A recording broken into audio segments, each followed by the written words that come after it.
A pregnant wife went to visit her friend in her new apartment and will never forget what happened when the elevator stopped on the 8th floor. The November heat in Atlanta was the kind that wrapped around you like a damp, heavy blanket, thick and unrelenting, pressing against every pore until breathing felt like an effort. The sun glared mercilessly off the high-rise windows of Sarah's brand-new condominium on the 14th floor of a sleek, modern tower in the heart of Midtown, turning the entire living room into a shimmering greenhouse that seemed to trap every ray and throw it back tenfold. The air carried layered scents, the greasy, salty aroma of fried chicken wafting up from the food truck permanently parked below on Peachtree Street, the acrid bite of exhaust from the endless river of traffic, the sweet, almost cloying perfume of peach cobbler drifting out of someone's open window a few floors down, and beneath it all, that sticky, unmistakable southern humidity that made clothes cling and skin glisten. Jessica paused in the doorway of the apartment, one hand braced against the frame, the other resting atop the massive swell of her 8-month pregnant belly. She wiped a fresh sheen of sweat from the back of her neck with the heel of her hand, feeling the droplets roll slow and deliberate down her spine, tracing the curve of her back until they pooled uncomfortably at the waistband of the loose, light blue cotton sundress she'd chosen because it was one of the only things left that still fit. 8 months pregnant, and she barely recognized the body she now inhabited. The belly round and heavy as an overripe watermelon straining against the fabric, breasts swollen and aching with every breath, lower back curved permanently backward in a painful arch to counterbalance the impossible weight, ankles so swollen that the thin straps of her worn leather flip-flops had left deep, angry red indentations that throbbed with every heartbeat. Every breath felt shallow, every step a conscious, deliberate negotiation with gravity. "Yo, that sectional is not going to fit right there," Sarah laughed, bright and unbothered, hands planted firmly on her slim hips, messy curly bun half undone and frizzing in the humidity, tiny beads of sweat shining like diamonds on her rich brown forehead as she watched the two burly movers, shirts plastered transparently to their broad chests, dark patches spreading beneath their arms, try to wedge the enormous charcoal grey 3-seater sofa between the freshly painted eggshell wall and the towering light oak bookshelf that still reeked sharply of varnish and new beginnings. "It'll fit, ma'am. Just gotta twist it a little and give it some of that good old southern persuasion," the older mover grunted, voice gravelly and thick from decades of dipping Copenhagen, sweat dripping in steady rivulets off his stubbled chin to splatter onto the cool, gleaming hardwood floor that reflected the intense late afternoon light like a mirror. Jessica managed a tired half-smile from the white plastic patio chair she had commandeered the moment she arrived, legs spread as wide as the chair allowed to make room for the belly that dominated her frame, both hands resting heavily on her knees while the baby kicked in a steady, insistent rhythm, left, right, left, like it was two-stepping inside her to some private country song only it could hear. She hadn't left the house for more than an hour at a time in weeks, maybe months now that she really thought about it. This pregnancy had been brutal in ways no one had fully warned her about. Blood pressure that spiked without warning, swelling that turned her fingers into plump sausages that barely bent, dizzy spells that came on suddenly and left her gripping furniture for balance, morning sickness that never stayed confined to mornings and hit hardest at the mere smell of coffee brewing, and Brandon, always Brandon with that soft, worried Georgia drawl. "Just rest, baby. Stay off your feet. I got May." Everything handled, I promise. But when Sarah had called 2 days ago, practically screaming with joy about finally closing on her dream condo in Midtown, balcony with an unobstructed view of Piedmont Park, open concept kitchen with quartz countertops, porcelain tile floors that stayed cool even in this heat, the works, something deep in Jessica's chest had sparked like a struck match. She hadn't hesitated.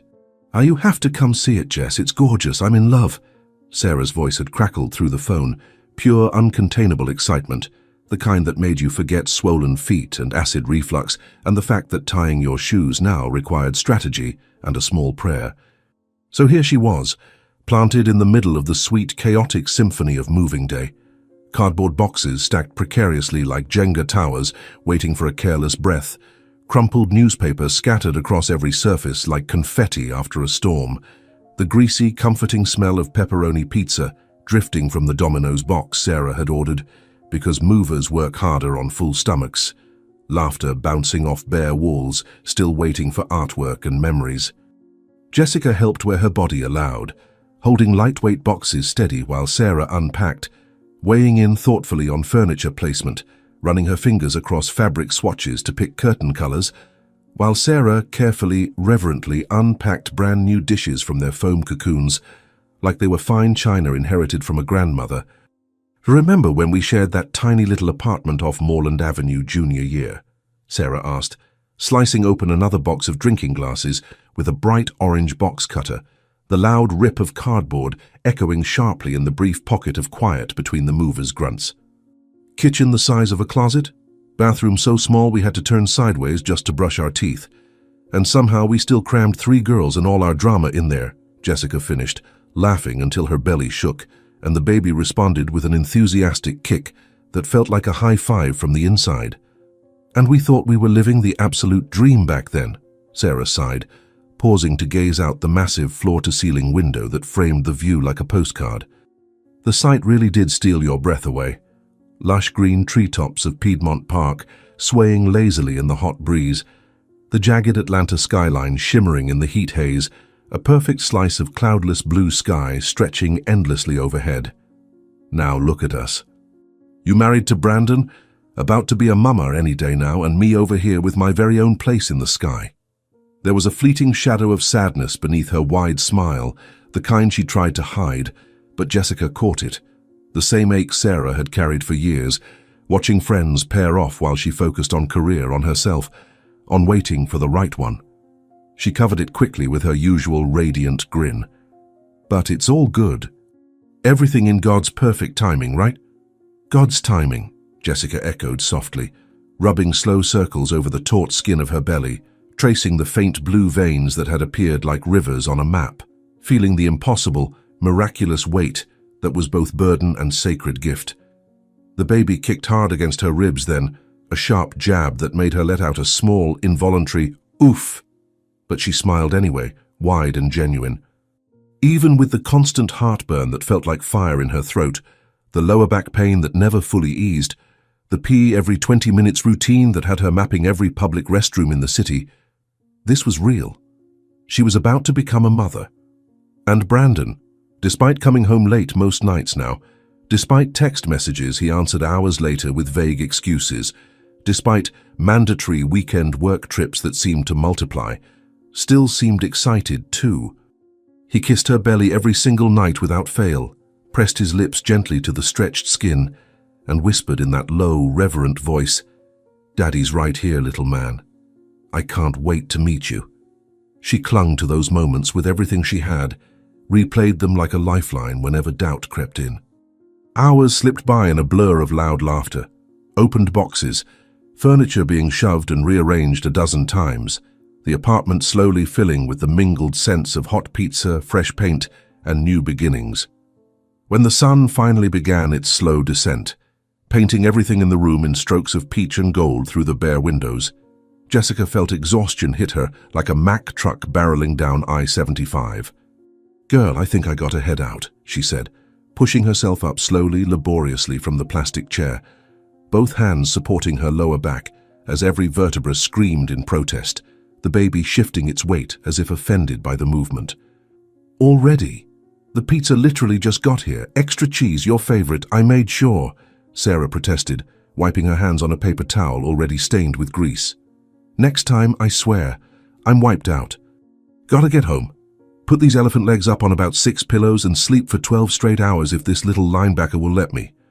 Sarah crossed the room carefully, stepping over crumpled newspaper and scattered styrofoam peanuts, and helped Jessica stand, her hands gentle and supportive under Jessica's arms, mindful of the belly that made every movement feel precarious. "Thank you for coming. Seriously, this was 1,000 times better with you here. I needed my best friend today." "Are you kidding? I loved every single second. Your place is absolutely stunning, Sarah. You worked so hard for this. You deserve it all and then some." They hugged hard, the kind of hug that carried 15 years of history. Late-night talks until dawn, tears soaked into each other's shoulders, secrets locked tight between them like treasure. Jessica shuffled down the bright, quiet 14th floor hallway, her flip-flops slapping softly against the shiny new floor, feet dragging a little because every step felt like wading through molasses. The whole building smelled proudly of fresh paint and new construction, that crisp, optimistic scent of a place that hadn't yet been lived in, hadn't yet absorbed heartbreak or joy. She pressed the elevator button with a puffy, swollen finger, shifted her heavy purse higher on her aching shoulder, felt another trickle of sweat slide between her breasts and soak into the cup of her bra. The digital display counted down, slowly, maddeningly. 10, 9, 8. Ding. The doors slid open with a soft, mechanical whoosh, and in that exact, terrible second, Jessica's entire world shattered into a million jagged pieces that would never fit back together the same way. You know those moments when you think it's just a regular day? Hot and ordinary, helping your best friend move into her dream condo, laughing about college memories, feeling the baby dance inside you like it hasn't a care in the world, and then, without any warning at all, the floor drops out from under you and you're in free fall? Sometimes life doesn't send a memo. It doesn't give you a courtesy call. It just hits you with the force of a freight train. And what Jessica was about to see inside that elevator wasn't something any heart, especially not an 8-month pregnant heart swollen with hormones, love, hope, and blind trust, should ever have to witness. The doors parted slowly, agonizingly, like the world itself had switched to slow motion. And there he was, Brandon, her husband of 3 years. The man she'd married on a windy afternoon on Tybee Island, with sand between her toes and tears in her eyes. The man she shared a bed with, bills with, grocery lists with, an entire future with, stepping casually into the elevator as if he belonged there. But he wasn't alone.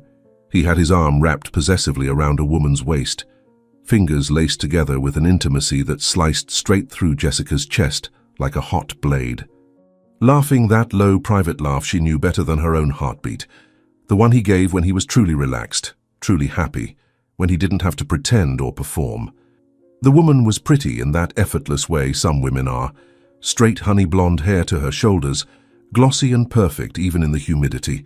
White silk blouse fitted just right to show off a slim figure, dark designer jeans that looked tailored, expensive floral perfume that flooded the small elevator cab like a weapon. They stepped in still whispering, still wrapped up in each other like it was the most natural thing in the world, like they'd done it 100 times before. Jessica felt her stomach flip violently, a wave of nausea rising fast and bitter in her throat. Her heart slammed against her ribcage so hard, she thought she might collapse right there against the cool metal wall, one hand flying instinctively to cradle her belly as if she could somehow shield the innocent life inside from the pain already consuming her. The baby kicked hard, sharp, almost painful, as if it too had felt the lightning bolt of betrayal that ripped through its mother's body. Brandon hadn't seen her yet. He was looking down at the woman, grinning that goofy, lopsided grin that used to be hers and hers alone, saying something low that she couldn't quite catch over the sudden roaring in her ears. "Relax, baby. I grabbed those Sour Patch Kids you like. They're in my backpack." Baby, he called her baby. The same tender word he murmured to Jessica every night when he kissed her forehead and pulled her close. That was the moment Brandon glanced up, his eyes locked on hers across the small space. The smile froze on his face, then died completely. Color drained from his cheeks so fast it was like someone had pulled a plug. The hand holding the woman's went stiff, fingers slowly, guiltily uncurling one by one. For 3 endless seconds, 3 hours, 3 days, 3 lifetimes. No one moved. No one breathed. The elevator doors began to close behind Jessica, then bumped gently against her unmoving body and reopened. Jessica stood pinned against the elevator wall, right hand still cradling her belly like armor, breath caught high in her throat, eyes wide and fixed on him. She couldn't look away, couldn't process, couldn't believe this was real life and not some cruel nightmare she would wake up from any second. The woman beside Brandon frowned, sensing the sudden shift in the air. She glanced up at him, then followed his frozen gaze to Jessica, confusion flickering across her perfectly made-up face. The elevator began its descent, smooth and quiet, indifferent to the catastrophe unfolding inside. 8, 7, 6. The silence was suffocating, thick enough to choke on, heavy enough to crush bones. Brandon opened his mouth. No sound came out. He dropped the woman's hand fast, clumsy, like a child caught with his hand in the cookie jar. The woman noticed the abrupt withdrawal, turned fully now, visibly uneasy, her manicured hand hovering in mid-air. "What's wrong?" she asked, voice low but sharp with rising alarm. He didn't answer, just stared at Jessica, panic screaming from his wide, bloodshot eyes, like a trapped animal realizing the cage door had slammed shut. Jessica finally sucked in a ragged, trembling breath that sounded more like a sob, her whole body shaking, pain tearing her chest apart from the inside out. Both hands clutched her belly now as if she could physically protect her child from the poison already spreading through her veins. 5, 4. The woman looked again, really looked this time. Her gaze traveled slowly, deliberately down to the massive, unmistakable belly stretching Jessica's dress, then to the simple gold wedding band glinting on Jessica's swollen ring finger, then up to the tears already welling and spilling over in Jessica's red-rimmed eyes. And in that moment, she understood. "Brandon," her voice came out small, scared, trembling. "Who is she?" He swallowed hard, the sound loud and grotesque in the deadly quiet. His voice cracked and died in his throat. "Who is this woman?" the mistress demanded again, louder now, stepping away from him as if he'd suddenly become radioactive. The elevator reached the lobby with a gentle, mocking jolt. Ding. The doors opened onto the bright, blissfully air-conditioned lobby, the young concierge glancing up curiously from behind the polished marble desk. Jessica lurched forward on legs that felt like jelly, gripping the cool metal handrail for balance. She had to get out, had to breathe air that didn't smell like another woman's cloying floral perfume, had to escape before she shattered completely in front of strangers. Brandon reached for her arm, cold fingers brushing her hot skin. "Jessica, wait!" She jerked away hard, nearly losing her balance, whirling on him with tears streaming in rivers down her flushed cheeks. "Don't you touch me!" Her voice came out raw, lethal, full of a pain and fury he had never heard from her before in all their years together. The other woman stood frozen in the elevator doorway, mouth open in shock, watching the scene unfold like a nightmare she couldn't wake from. She's your wife." Her voice shook with shock and rising fury as the truth sank in. "And 8 months pregnant." Brandon said nothing, because there was nothing he could say that wouldn't damn him forever. Jessica stumbled through the expansive lobby, legs heavy as concrete, vision blurred by unstoppable tears that kept coming, no matter how hard she tried to blink them away. The concierge half rose from his chair, concern creasing his face as he started to ask if she was okay. But she didn't hear him, didn't see anything except the exit. She shoved through the heavy glass doors and out onto the wide sidewalk. The Atlanta heat slapped her like a physical wall, the late afternoon sun still blazing down mercilessly.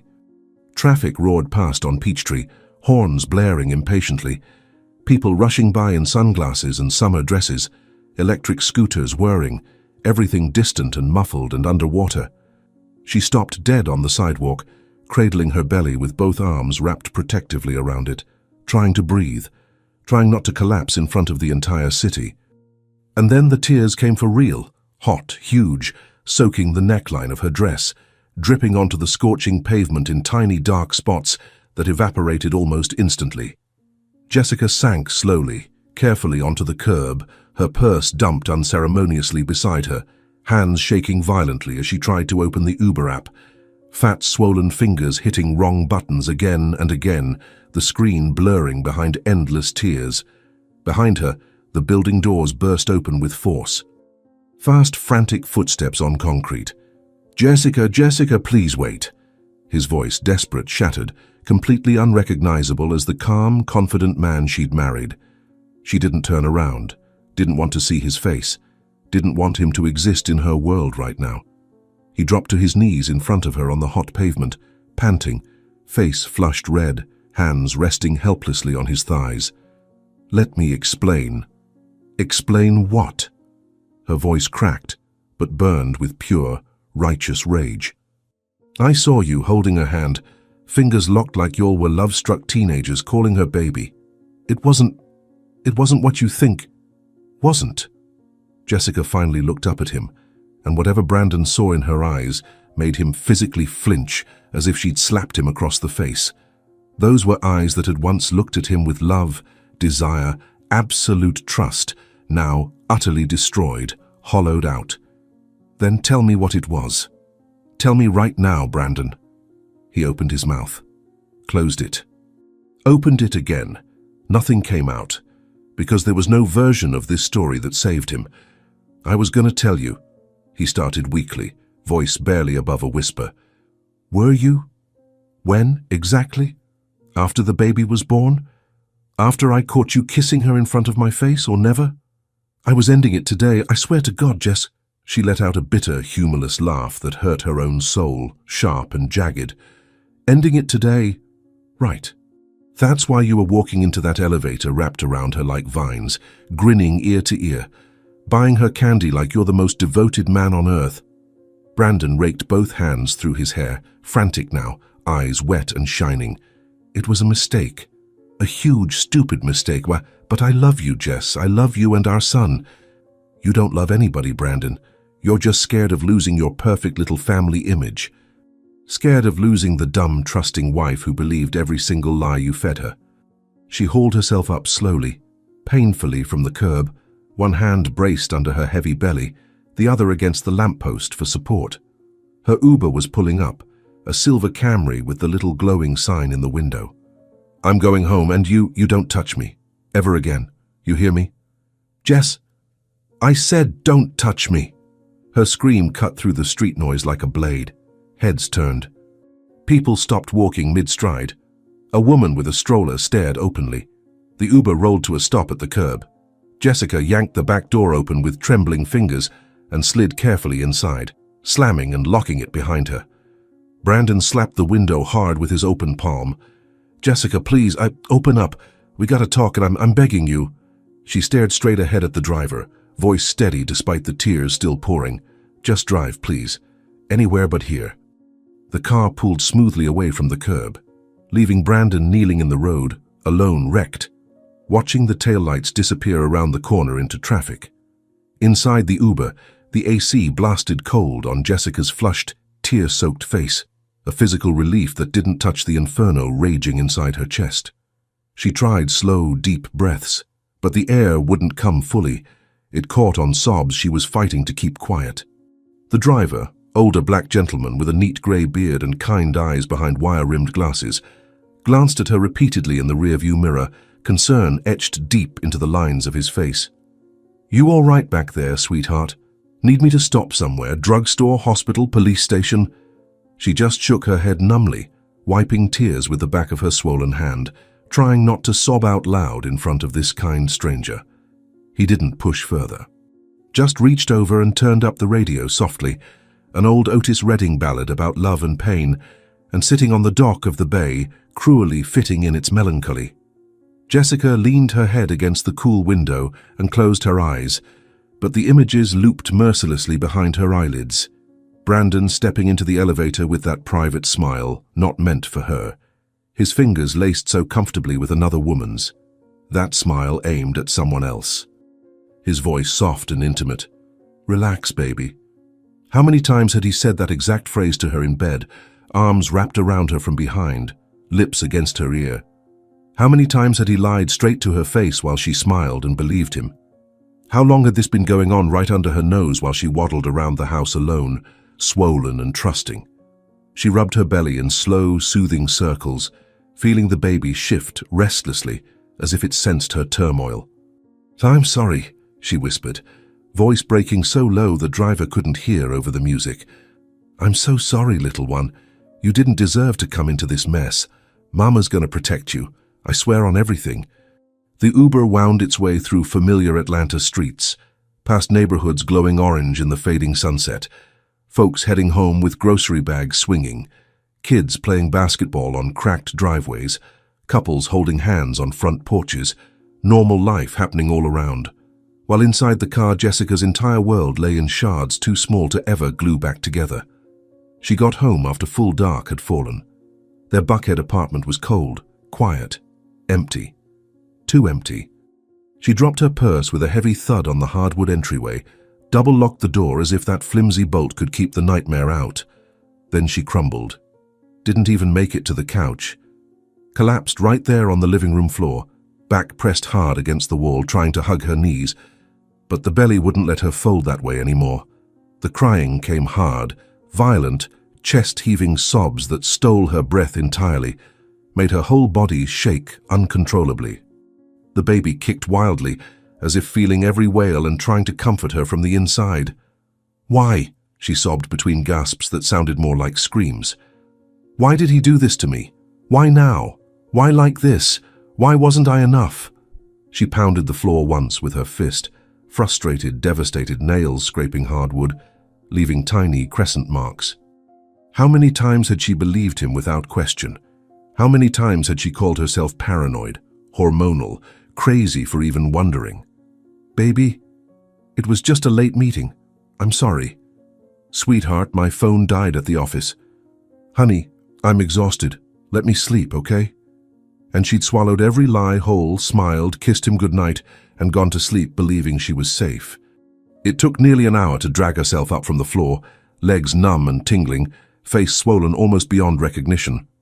She shuffled to the bedroom like a ghost, peeled off the sweaty sundress that now felt tainted, stood under a scalding shower that did nothing to wash away the pain. Water mixed with tears, ran in rivers down her belly, over silver stretch marks, down the drain with her trust.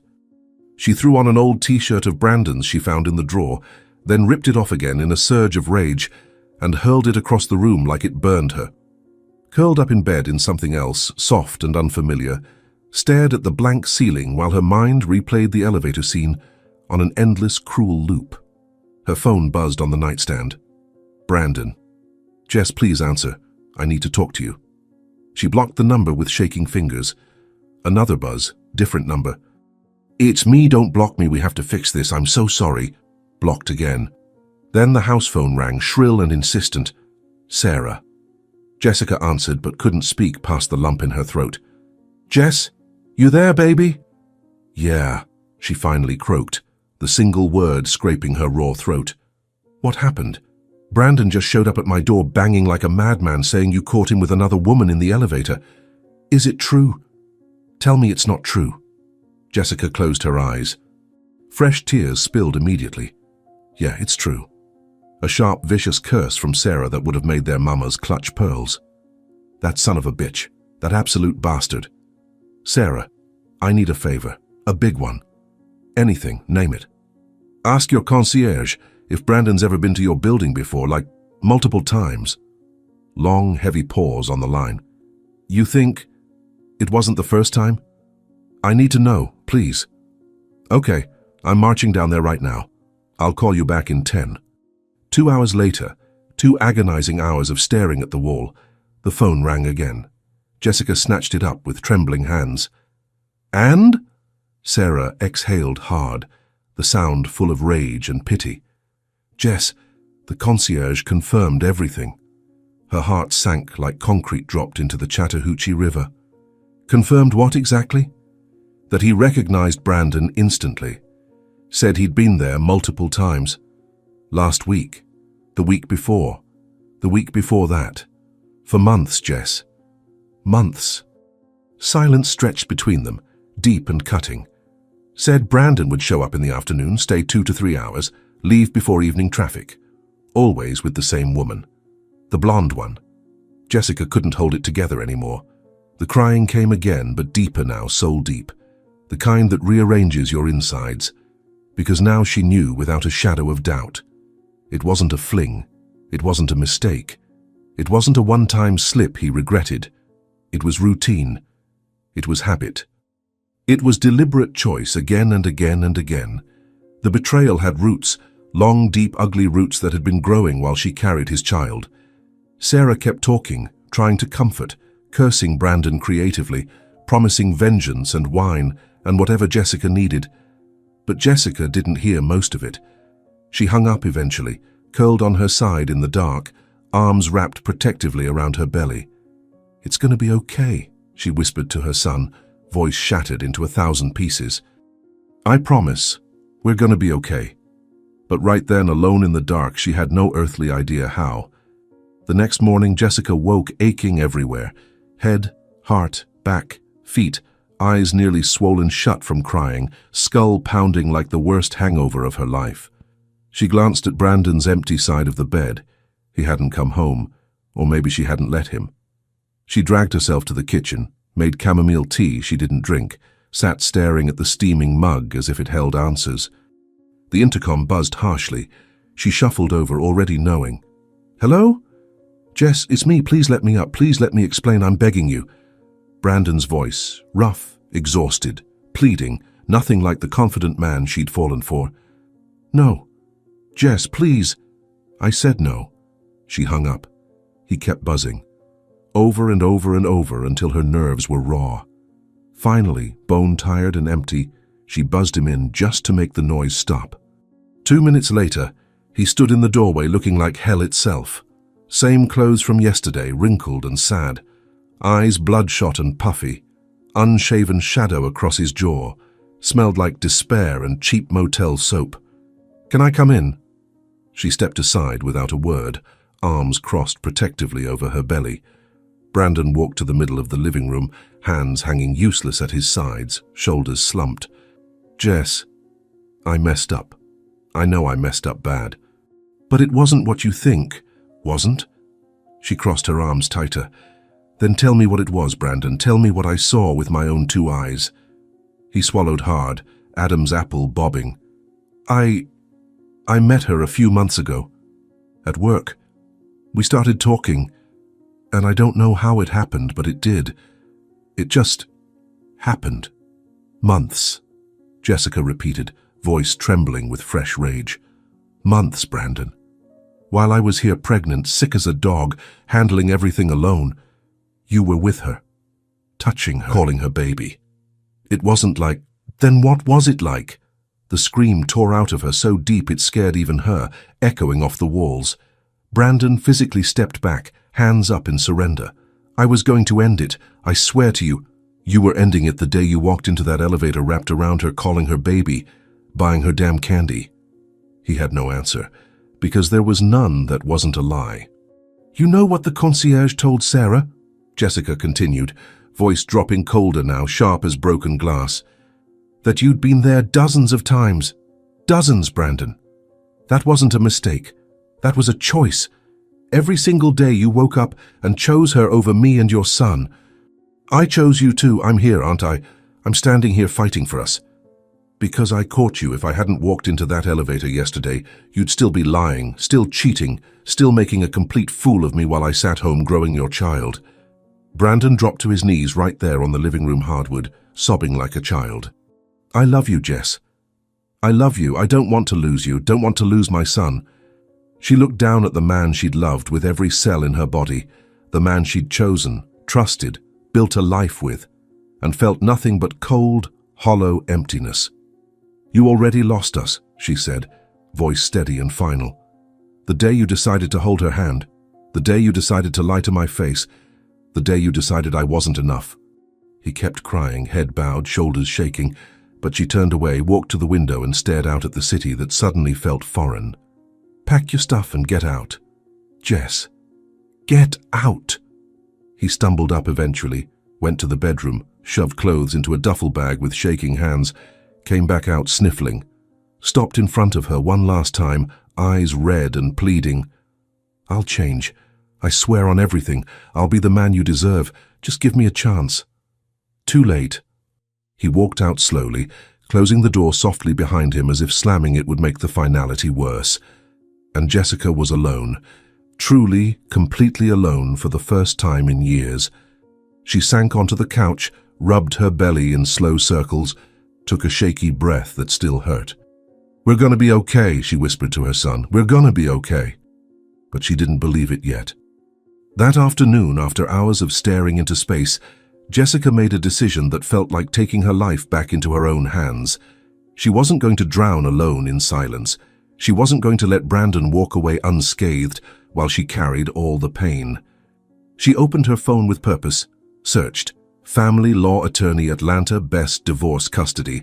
Dozens of names popped up. One caught her eye immediately. James Carter, Esky. Family Law, High Asset Divorce, Custody. I understand betrayal because I've lived it. She clicked the website. Read his bio slowly, tears blurring the screen. I understand betrayal because I've lived it. That's why I fight. For you, for your peace, for your fresh start. Something in the words rang like a bell inside her shattered chest. Jessica scheduled a consultation for the very next day. James Carter's office sat on the 20th floor of a sleek glass tower on Peachtree in Buckhead. Jessica stepped into the elevator with her heart in her throat. After what happened, just the sight of elevator doors made her stomach lurch violently and her palms sweat. But she had to do this for herself, for her son, for the future she now had to build alone. When the doors opened on 20, a smiling receptionist with kind eyes led her down a hallway lined with abstract art to a bright corner office with sweeping views of the city and a sliver of green from Piedmont Park in the distance. The AC was ice cold, pure bliss after the scorching street below. Jessica lowered herself carefully into a plush grey chair, clutching her purse like a life raft, palms sweaty, heart racing. The door opened, and he walked in. James Carter was younger than she expected, mid-30s maybe, tall but not imposing. Light blue dress shirt with sleeves rolled once, no tie, dark hair neatly trimmed, but with a slight wave. But it was his eyes that stopped her cold. Tired eyes, kind eyes. Eyes that had clearly seen too much pain themselves. Jessica. He extended a hand, gentle smile. James Carter, it's a pleasure to meet you. She shook it, surprised by the steady warmth of his grip. Have a seat. Make yourself comfortable. You're safe here. Those 3 words, "you're safe here," made her eyes burn with fresh tears she hadn't expected. She sat again, adjusting awkwardly for the belly that made every chair feel too small. James grabbed a yellow legal pad and pen, sat across from her at a respectful distance. Before we start anything, everything you say in this room stays in this room. No judgment. I'm just here to listen. Okay? She nodded, throat tight. So, tell me what happened. From the beginning. And she did. Everything. With long pauses between sentences, with tears that fell silently, with silences heavier than any words. The elevator, the embrace, the intertwined fingers, the word baby that shattered her. The concierge confirming months of visits. The pain of realizing it wasn't a mistake, it was a double life. James listened without interrupting once, without looking away, without the pity she dreaded. When she finally finished, voice hoarse and spent, he was quiet for a long moment, then leaned forward slightly. Jessica, I know exactly how you feel. She looked up, startled, eyes wide. I was cheated on too. The air in the room stilled completely. 4 years ago, my ex-wife, with her co-worker, for almost a year. I found out the worst way possible. I saw them together at Lenox Square Mall on a random Saturday. Jessica held her breath, afraid to move. And I know the rage, the grief, the soul-crushing feeling that somehow you weren't enough, that you should have done something different, that you should have seen it. He paused, voice softening. But it's not true. None of it was your fault. Nothing you did or didn't do justifies what he did. Nothing. For the first time in days, a tear fell that wasn't pure pain. It was relief. Being seen. Being understood by someone who had walked the same fire. James continued, voice steady. That's why I do family law now.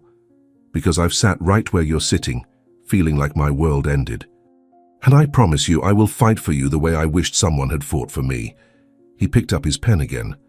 Let's start simple. Do you want the divorce? Yes, she answered without hesitation. All right. Custody of the baby? Full custody, sole legal and physical. He can have supervised visitation if the court insists, but I want final say on everything. James wrote it down carefully. Shared assets, condo, cars, retirement accounts. Condos in both names, his truck too. Joint savings, some investments. Perfect.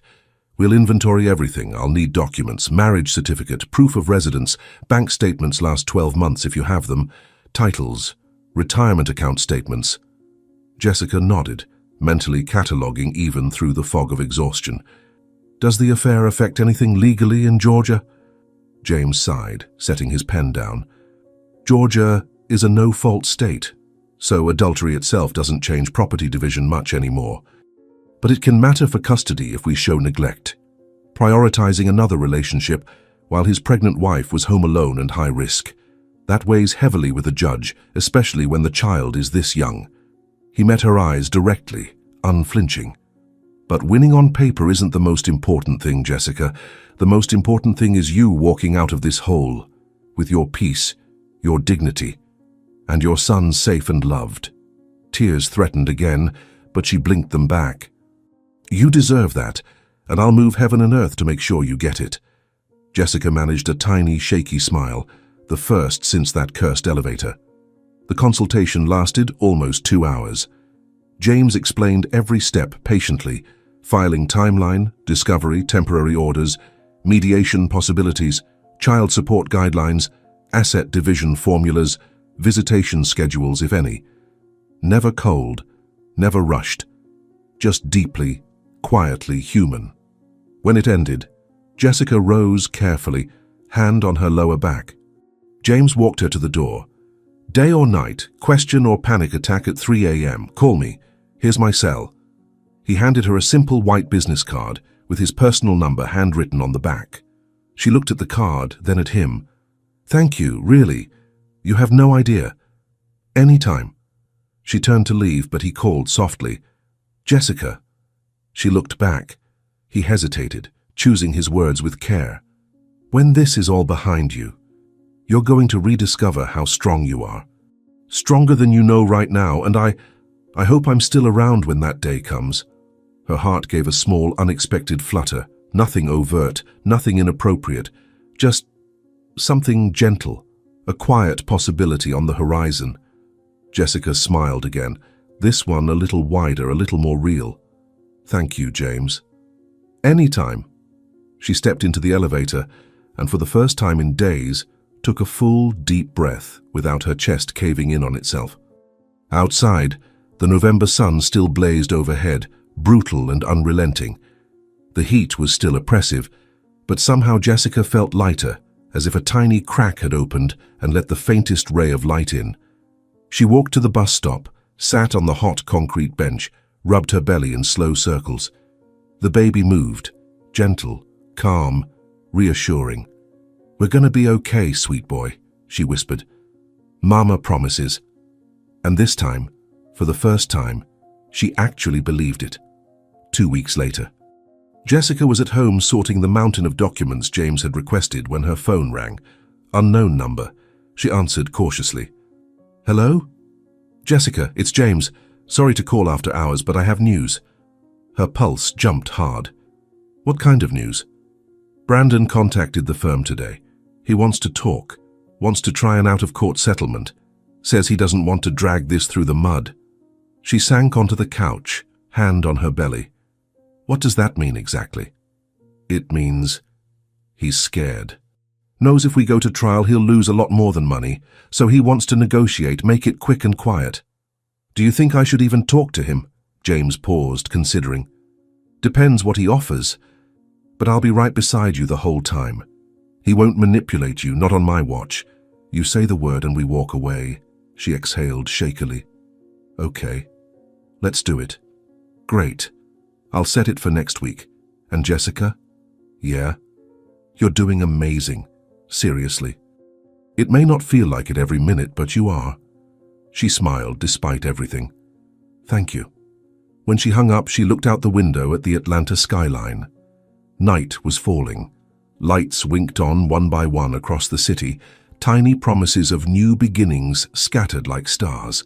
And for the first time since that elevator, Jessica felt something she thought was gone forever. Hope. 3 days later, James called again, voice calm but triumphant. Jessica, It's done. Brandon caved. Accepted every single term. Everything? Everything. You get full custody. He'll pay above-guideline child support. And he's signing over his entire share of the condo. No buyout, no fight. She sat in stunned silence, hand over her mouth. Why would he do that? Just give up? Because I laid out exactly what would happen in court. Showed the concierge affidavit. Showed screenshots of text messages the other woman sent a friend bragging about the length of the affair and how she thought he was leaving you after the baby. He realized he had no shot at looking like anything but the villain. Jessica let out a small, incredulous laugh that surprised even her. So it's really over. It's really over. Just need signatures and the judge's stamp. I'll file Monday. Tears came then, but this time from pure, overwhelming relief. Thank you, James. Thank you for everything. I wouldn't have made it through this without you. I'm honored you trusted me, truly. Comfortable silence stretched on the line. Then James, softer. Jessica, I know it's soon. I know you just climbed out of hell. But when you're ready, when it feels right, when you've healed, I'd really like to get to know you. Outside the office. No files, no paperwork. Just coffee or dinner or whatever feels okay. Her heart skipped, but not from fear. She hadn't expected it. But it didn't scare her. Actually, it felt nice, warm, possible. I'd like that too, she answered gently. But you're right. It's soon. I need to find myself again first. Heal. Be whole for my son. I know. And I'll wait. As long as it takes. Promise? Promise. When she hung up, Jessica stared at her phone with a goofy little smile she hadn't worn in months. The baby kicked hard, like he approved of the new direction. Easy there, little man, she laughed, rubbing the spot. We'll meet him in a few months. Be patient. 2 months later. Jessica sat in the hospital room cradling a tiny, red-faced, perfect baby boy who had arrived screaming into the world at 3:17 a.m. after 18 hours of labor. Hi, sweet boy, she whispered, tears of pure joy streaming down her cheeks as she counted 10 perfect fingers and 10 perfect toes. I waited so long for you. You're finally here. Sarah stood beside the bed, squeezing her hand so hard it hurt, crying harder than Jessica. He's perfect, Jess. Absolutely perfect. Look at that hair. Yeah, she breathed, staring at her son in complete awe. He is. Jessica glanced at the door. Brandon had texted multiple times asking to see his son. She'd said no, maybe one day, maybe never. But that was her choice now, and that was okay, because everything she needed was right here in this room. Her son, her best friend, and herself, stronger, wiser, reborn. 3 months later. Jessica sat at a little outdoor cafe on the Beltline, her son dozing peacefully in the stroller beside her, while runners jogged past and dog walkers waved, the breeze off the trees carrying the scent of spring. Across the table, James stirred sugar into his iced coffee, grinning at the sleeping baby. He's gotten so big, and that smile, he's gonna break hearts. Thank you, Jessica smiled, warmer and freer than she'd felt in years. And stubborn, just like his mama. They laughed together, easy and light. It was their third date. First had been a quick lunch downtown. Second, a slow walk in Piedmont Park pushing the stroller. Now this lazy Saturday coffee with sunshine and possibility in the air. Nothing rushed, nothing forced. Just happening naturally. How are you feeling? James asked, voice soft with genuine care. Better. So much better. Some days the anger still flares up out of nowhere, like a surprise attack. But I guess I'm good. Really good, happy. I'm so glad. He reached across the table and took her hand. Gentle, asking permission with his eyes first. You're incredible, Jessica. I hope you know that by now. She felt her cheeks warm, but she didn't pull away. You two. They sat there holding hands in the sunlight, watching people pass, listening to birds and distant traffic, and her son's soft baby snores, while the world spun gently on. And in that moment, for the first time in forever, Jessica knew without a doubt, she had survived. She had risen from the ashes, and she was ready to live again, fully, fiercely, joyfully. Life isn't about perfect endings. It's about new beginnings, about scars that become strength, about pain that turns into wisdom and compassion. Jessica stepped into that elevator, thinking she was just visiting a friend on an ordinary day. She stepped out with her heart in 1,000 pieces. But today, looking back from the other side, she sees it clearly. That was the day her real life began. The day she discovered she was so much stronger than she ever imagined. The day losing everything became the first step to gaining the world. And James? He wasn't a knight in shining armor riding in to save her. He was just a good man who'd been broken too, who understood that real love means patience, respect, and waiting for the right time, no matter how long it takes. And Jessica? She didn't need saving anymore, but she chose to let James be part of her joy anyway. And that, my friend, that makes all the difference. If you've made it this far, thank you so much for following this story. If it touched you in any way, leave a like, subscribe to the channel, and turn on notifications so you don't miss the next stories. And tell me here in the comments, have you ever been in a similar situation? Cheating husband mocked his wife's final message until he saw the ultrasound she left on the table. The gray Dallas morning hung heavy with humidity as Logan Mitchell pushed through the front door of his suburban home, his designer shirt wrinkled and reeking of cheap perfume that wasn't his wife's. At 35, Logan had perfected the art of entitlement, successful enough to afford his arrogance, handsome enough to believe his own lies, and careless enough to think consequences were for other people. He dropped his keys on the marble entryway table with the casual indifference of a man who'd spent the night wrapped around Rebecca Lane, 28 years old, and as cold as she was beautiful.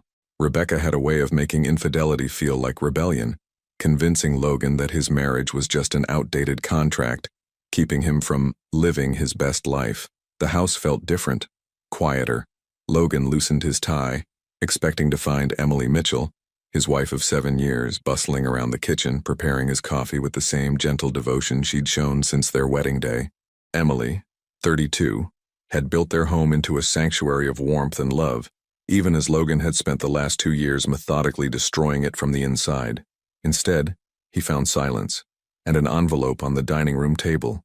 His name was written across the front in Emily's careful handwriting, the same script that had once penned love notes in his lunch bag when they were newlyweds. Oh, for crying out loud, Logan muttered, rolling his eyes. More drama. He tore open the envelope with the same carelessness he'd shown their marriage vows, expecting another tearful plea or desperate ultimatum. Emily had caught him in lies before. Unexplained late nights, mysterious phone calls, credit card charges from restaurants he'd never taken her to. Each time she'd confronted him with hurt in her eyes and hope in her voice, believing his elaborate explanations and empty promises. But this letter was different. Logan, I'm tired of being the only one fighting for us. I'm tired of pretending I don't see the lipstick on your collar or smell her perfume on your skin. I'm tired of loving someone who treats my heart like it's disposable. I used to think marriage meant forever. I used to think you'd remember the man who promised to cherish me. But watching you lie to my face while I pretend to believe you has become more exhausting than healing from the truth. I won't be here when you get home. Don't look for me. Don't call. Don't send flowers or write apologies you don't mean. I'm choosing me this time. Emily. Logan read it twice, then laughed. Actually laughed. The sound echoed through the empty house like a cruel joke. He shook his head, crumpling the letter slightly in his fist. She's being dramatic, he said aloud to the silence. She'll be back by dinner. They always come back. His phone buzzed. A text from Rebecca. Hotel room tonight? Can't wait to celebrate your freedom. Logan was typing his response when something caught his eye. Another envelope smaller than the first, sitting precisely where Emily had left it. This one was sealed with clear tape, and written across the front in blue ink were 5 words that would haunt him forever. So you understand what's lost. His fingers trembled as he opened it. Inside was a black and white photograph, grainy and mysterious, with measurements and medical terminology printed along the edges. At first, Logan couldn't process what he was looking at. Then the reality hit him like a freight train. An ultrasound. 8 weeks and 3 days. On the back, in Emily's handwriting, I was going to tell you on our anniversary next month, but you were busy building a life that didn't include me. The phone slipped from Logan's fingers, clattering against the hardwood floor. The crumpled letter fell beside it. His legs gave out, and he found himself sitting at the dining room table where they'd shared thousands of meals, staring at the image of the child he'd never know. 8 weeks ago, he'd been in Miami with Rebecca, posting pictures on social media while Emily was home alone, probably discovering their miracle and planning how to share the news with the husband who was too busy betraying her to notice. The house suddenly felt massive and suffocating at the same time. Every corner held memories of Emily's laughter, her gentle presence, her unwavering love. The coffee mug she'd painted for his birthday sat in the kitchen. Her favorite blanket was still folded on their couch. Her garden bloomed outside the window, tended with the same care she'd given their marriage until the very end. And he'd thrown it all away for Rebecca's empty promises and his own selfish desires. Logan clutched the ultrasound to his chest and, for the first time in years, felt the full weight of what he'd truly lost. But Emily was already 3 hours away, sitting in her mother's living room in Austin, finally breathing freely for the first time in months. Logan sat at the dining table for 3 hours, clutching the ultrasound photo until his fingertips went numb. The afternoon sun shifted across the hardwood floors, casting long shadows that seemed to mock his stillness. Every tick of Emily's grandmother's antique clock, the one she'd lovingly restored for their 3rd anniversary, hammered against his skull like an accusation.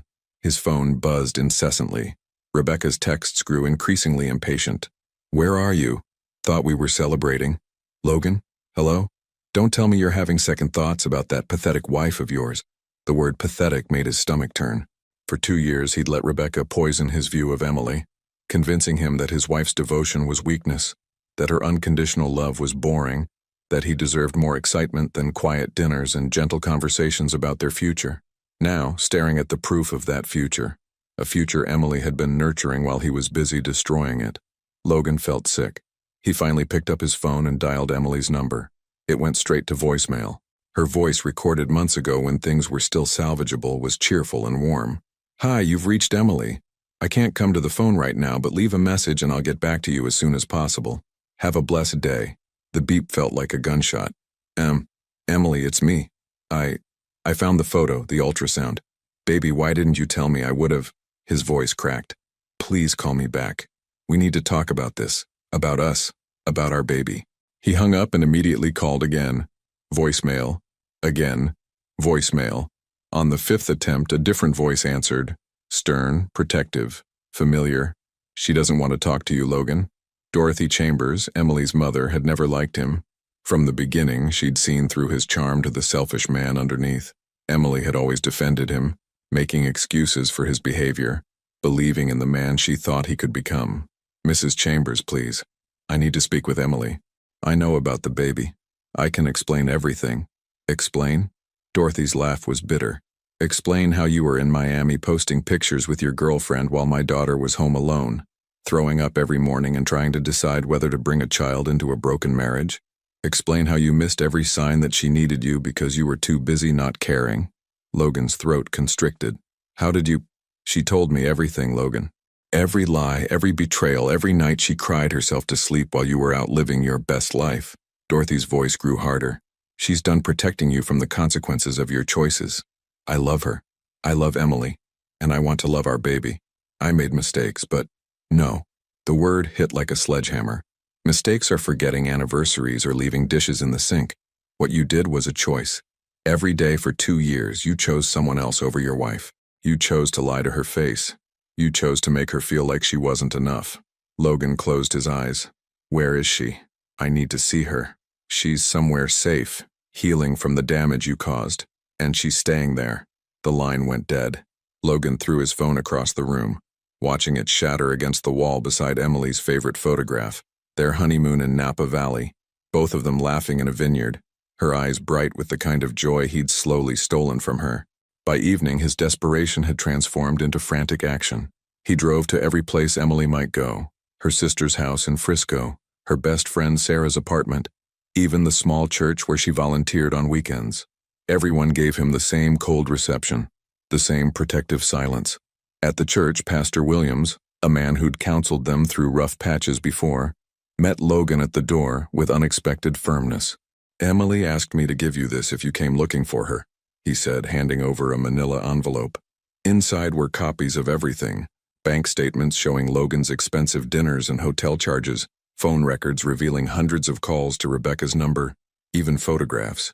Logan's arm around Rebecca at restaurants, walking hand in hand through downtown Dallas, kissing in the parking lot of the Hyatt where they'd spent so many afternoons. Emily had known everything. For months she'd been collecting evidence while hoping he'd come to his senses. She'd been giving him chances to confess, to change, to choose their marriage over his affair. Instead, he'd grown bolder, more careless, more convinced of his own invincibility. At the bottom of the stack was a handwritten note. Logan, I hired a private investigator 3 months ago, not because I wanted to catch you, but because I needed to know if I was going crazy. If the man I married was really capable of looking me in the eye every morning and lying. You were. I don't hate you for falling out of love with me. I hate you for pretending you hadn't. I hate you for letting me hope while you planned my replacement.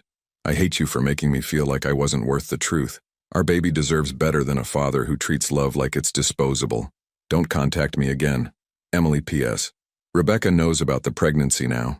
Ask her how excited she is about becoming a stepmother. Logan's blood ran cold.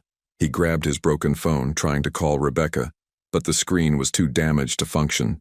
He drove to her apartment in uptown Dallas, taking the stairs 2 at a time to the 5th floor. When she opened the door, her usual seductive smile was replaced by barely concealed panic. Finally, she said, but her voice was strained. We need to talk. You know, Logan said, pushing past her into the apartment. You know about the baby. Rebecca poured herself a large glass of wine, something she'd never needed before when they were together.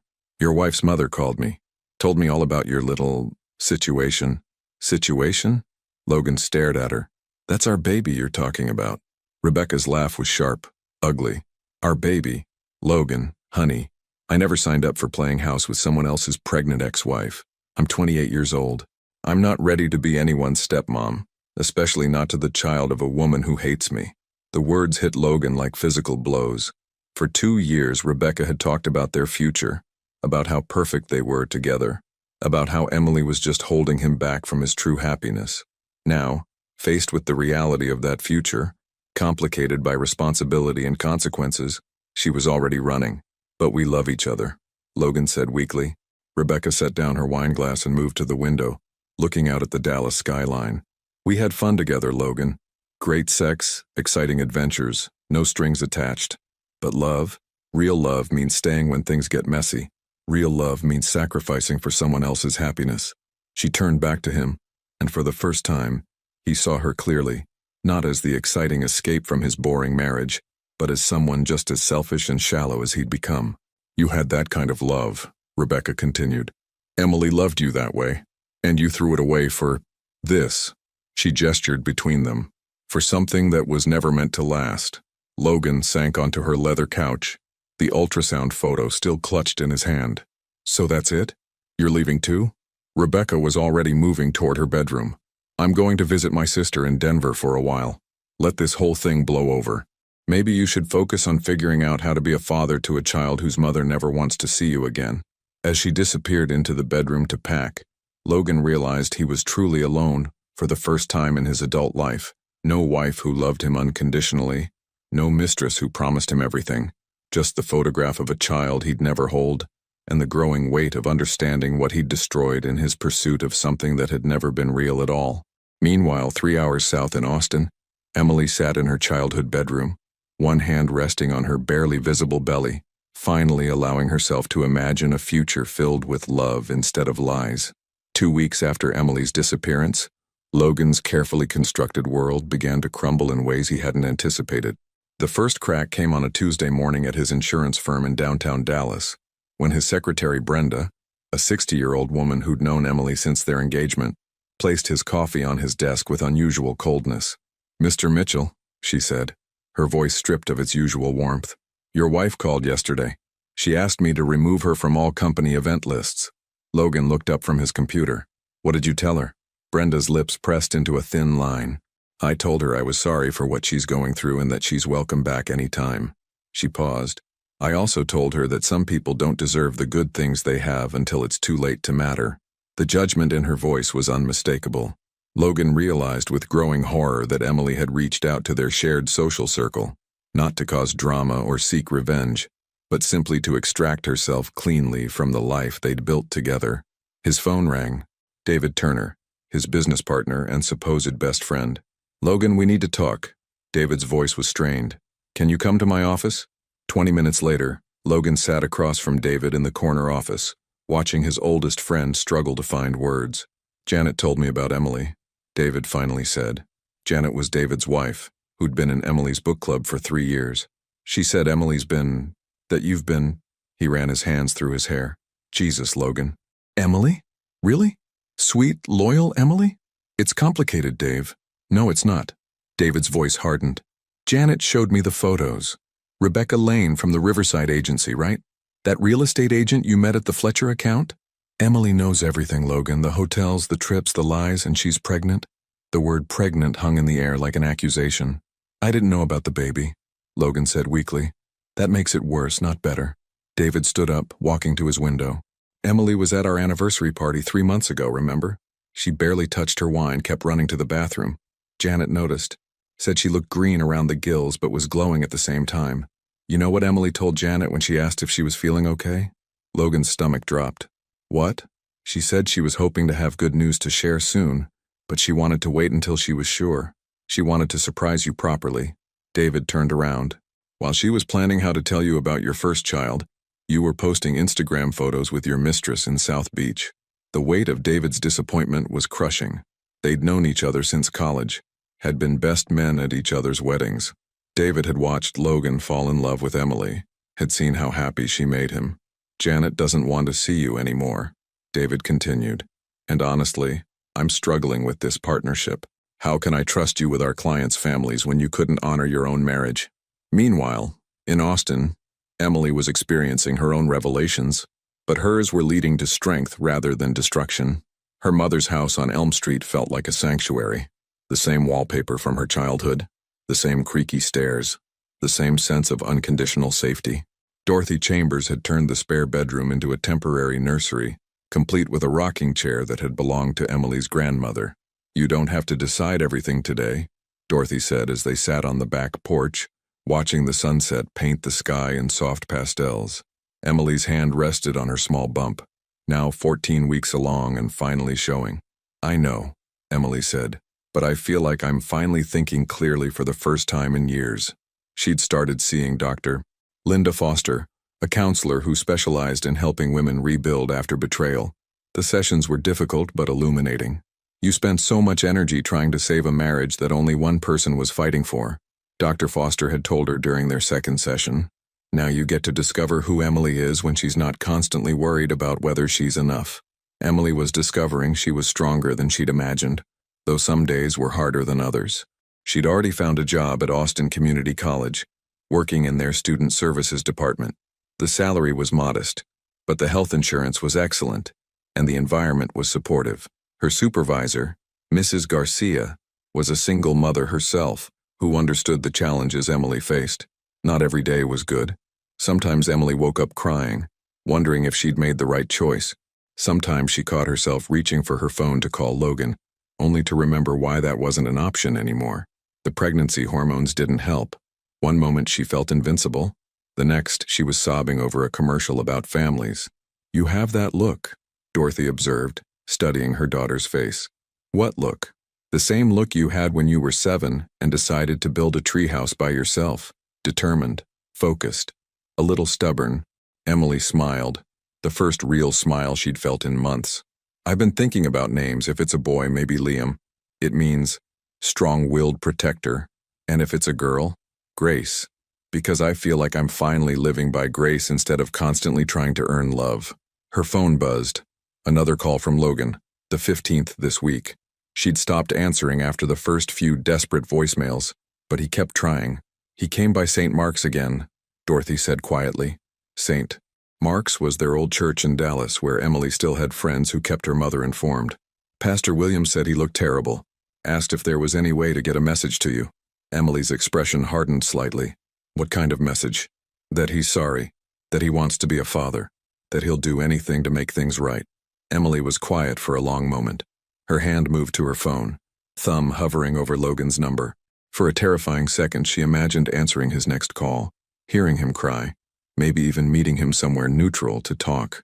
The fantasy lasted exactly 3 heartbeats before reality crashed back. She remembered the lipstick stains, the late nights, the way he'd looked her in the eye and lied effortlessly while she'd been carrying his child. "Mom, do you remember when I was 16 and Tommy Brennan broke up with me right before prom? I cried for weeks, convinced I'd never find love again. You were heartbroken, but you went to prom anyway with your friends and had a wonderful time." "Exactly. I learned I could survive disappointment. I learned I didn't need someone else to validate my worth." Emily touched her belly gently, her resolve strengthening. "This is bigger than prom, obviously, but the principle is the same. I don't need Logan to rescue me from the consequences of his own choices." That evening, Emily made a decision that would have been impossible 3 months earlier. She blocked Logan's number, not out of anger, though anger was certainly there, not out of spite, though he deserved it. She blocked him because she was finally choosing peace over chaos, clarity over false hope. She was choosing herself and her baby over the man who had proven, repeatedly, that he couldn't be trusted with either of their hearts. Back in Dallas, Logan was discovering that his professional life was crumbling alongside his personal one. Word had spread through their social and business circles. The Riverside agency had quietly ended their contract with his firm, Rebecca's connections there making continued partnership awkward. The Fletcher account, worth nearly $200,000 annually, had moved to a competitor. Even his gym buddy Derek Williams had stopped returning texts. The Thursday night poker game he'd attended for 5 years had mysteriously moved to a different night without informing him. Logan was learning that in a community where relationships mattered, destroying a marriage to someone as beloved as Emily came with a social cost he'd never considered. As he sat alone in his empty house surrounded by reminders of the woman who'd loved him completely, Logan began to understand that he hadn't just lost a wife. He'd lost his integrity, his reputation, his closest friendships, and his future as a father. But Emily was just getting started. 3 months had passed since Emily left Dallas, and autumn was painting Austin in shades of gold and crimson. At 18 weeks pregnant, she could no longer hide her growing bump, but she'd stopped trying to. The woman who once apologized for taking up space was now embracing the room she needed. Her morning routine had become sacred. Coffee replaced with herbal tea, a walk around Lady Bird Lake, then work at Austin Community College where she'd quickly become indispensable. Students sought her out not just for academic guidance but for her genuine warmth and practical wisdom. "Ms. Chambers," said Maria Santos, a 19-year-old single mother struggling to balance classes with raising her toddler son. "I don't know if I can keep doing this. Taking care of Diego, working nights, trying to study. Maybe I should just drop out." Emily looked up from her desk, seeing something of herself in Maria's exhausted determination. "What would you tell your son if he wanted to quit something difficult but important?" Maria's shoulders straightened slightly. "That nothing worthwhile is easy." "Exactly. And you know what? When your son grows up and asks how his mom became a nurse, you'll be able to tell him you never gave up on your dreams even when it was hard." Emily pulled out a folder. "There's a child care scholarship program I think you qualify for. Let's fill out the application together." These moments, helping other women find their strength, filled Emily with purpose she'd never experienced. She was discovering that her capacity for love and support hadn't been diminished by Logan's betrayal. It had simply been redirected toward people who valued it. Her phone buzzed. A text from her sister Claire in Houston. "Logan called me again. 15th time this month. What do you want me to tell him?" Emily typed back, "Nothing. Block his number too." Claire's response was immediate. "Already done. Proud of you, sis." That evening, Emily attended her first prenatal class at Austin Birth Center. She debated going alone, knowing most participants would be couples, but Dr. Rivera, her obstetrician, had encouraged her. "Support comes in many forms," Dr. Rivera had said. "Sometimes the strongest support is the decision to show up for yourself." The class was taught by Janet Walsh, a certified midwife with kind eyes and a reassuring presence. As Emily settled onto her yoga mat, she noticed the other participants, couples holding hands, sharing excited whispers about nursery themes and name choices. For a moment, the familiar pang of loss threatened to overwhelm her. This should have been her and Logan, planning together, dreaming together. Instead, it was just her, and surprisingly, that felt like enough. "Let's start with introductions," Janet said. "Share your name and one thing you're looking forward to about becoming a parent." When it was Emily's turn, she placed her hand on her belly and spoke with quiet confidence. I'm Emily. I'm looking forward to showing my baby what unconditional love looks like. The woman next to her, Jessica, smiled warmly. That's beautiful. Are you here alone tonight? My partner couldn't make it, Emily said, which was technically true. Logan couldn't make it because he wasn't invited to be her partner anymore. After class, Jessica approached her in the parking lot. I hope this doesn't sound presumptuous, but if you ever need a friend to talk to, here's my number. Being pregnant can feel overwhelming sometimes. Emily accepted the card gratefully. She was learning that kindness often came from unexpected places, and that community could be chosen rather than inherited. Meanwhile, in Dallas, Logan was discovering the opposite truth. His world was contracting with each passing day. Rebecca had made good on her threat to leave for Denver, but not before ensuring that her departure caused maximum damage to Logan's reputation.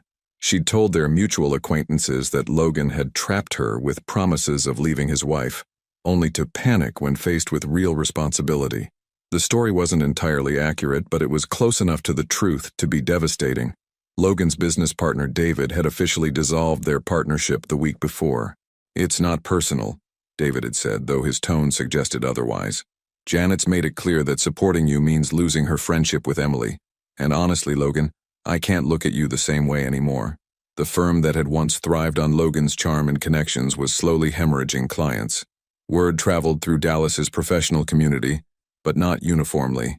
Some clients remained loyal, particularly those who didn't know Emily personally or valued Logan's professional competence over his personal failures. Others quietly moved their business elsewhere. The damage was real but gradual. Logan estimated they'd lost about 30% of their client base over 6 months, enough to cause serious financial strain, but not immediate collapse. His parents, Richard and Susan Mitchell, had driven down from Oklahoma to confront him about the mess he'd made of his life. The conversation had not gone well. Emily was the best thing that ever happened to you, his mother had said, tears in her eyes. She loved you the way every woman hopes to be loved. And you threw it away for what? Some young woman who ran at the first sign of difficulty? You don't understand, Logan had started. I understand perfectly, his father had interrupted. You're just like my brother Paul. Remember him? Cheated on Aunt Helen, lost his family, his business, everything.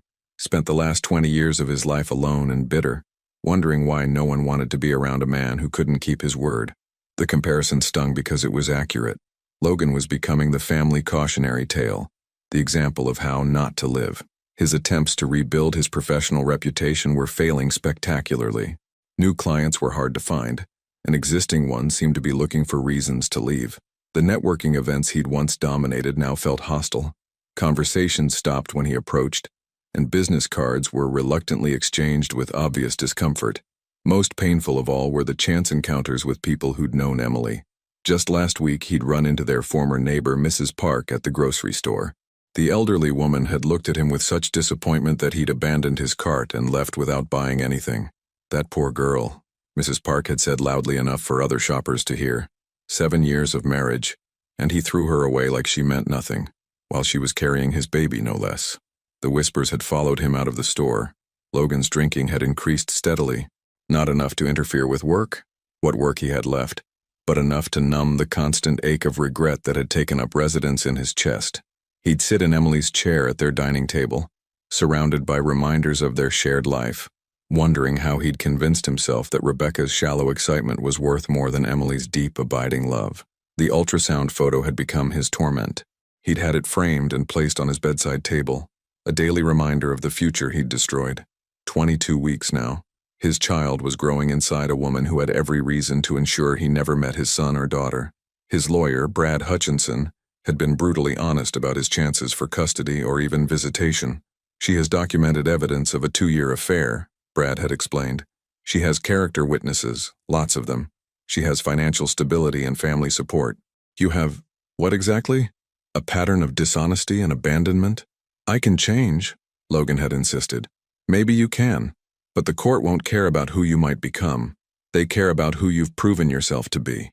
Logan was learning that consequences didn't negotiate, that reputation couldn't be rebuilt with good intentions, and that some mistakes cast shadows that lasted far longer than the momentary pleasure that caused them. As he sat alone in his empty house, he realized that Emily hadn't just left him. She'd escaped, and with each passing day, as her new life took shape 3 hours away, The distance between them became less about geography and more about the fundamental difference between someone who honored love and someone who had never learned how. Emily's 20-week ultrasound appointment fell on a crisp November morning in Austin. As she lay on the examination table watching her baby move on the grainy monitor, Dr. Rivera smiled warmly. "Would you like to know the gender?" she asked. Emily's heart raced. This moment should have been shared with a partner, but instead of sadness, she felt a surge of anticipation. "Yes, please. Congratulations, Emily. You're having a son." A son? Emily's eyes filled with tears as she watched the tiny figure on the screen, his little fist near his face as if he was already preparing to face the world with determination. "Hello, baby boy," she whispered. Dr. Rivera printed several photos and handed them to Emily. "He looks very healthy. Strong heartbeat, good size. You're doing an excellent job taking care of yourself and him." As Emily drove home through Austin's tree-lined streets, she felt a profound sense of completeness. She was going to raise a son, teach him about respect, integrity, and how to love with his whole heart.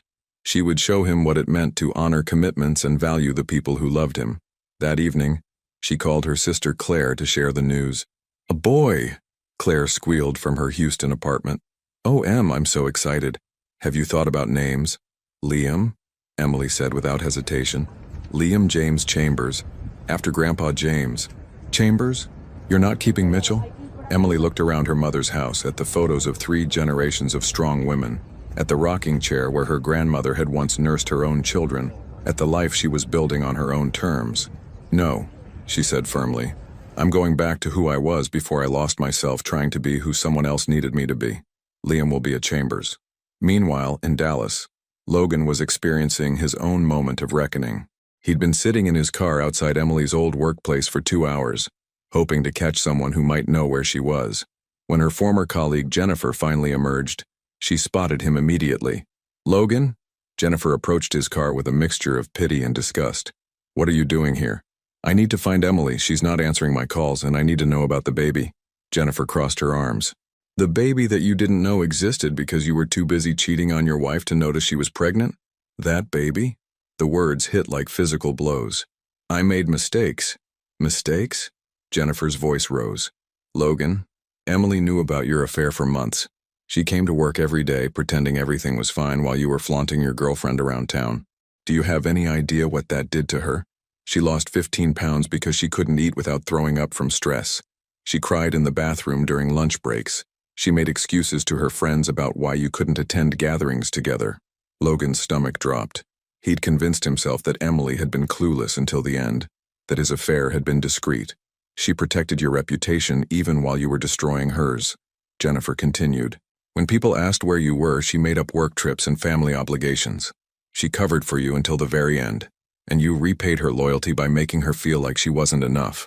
"I want to make it right," Logan said desperately. "There is no making this right. Emily is finally happy, Logan. For the first time in 2 years, she's laughing again. She's building a life that doesn't include walking on eggshells, wondering if today's the day you'll finally leave her for someone younger and more exciting."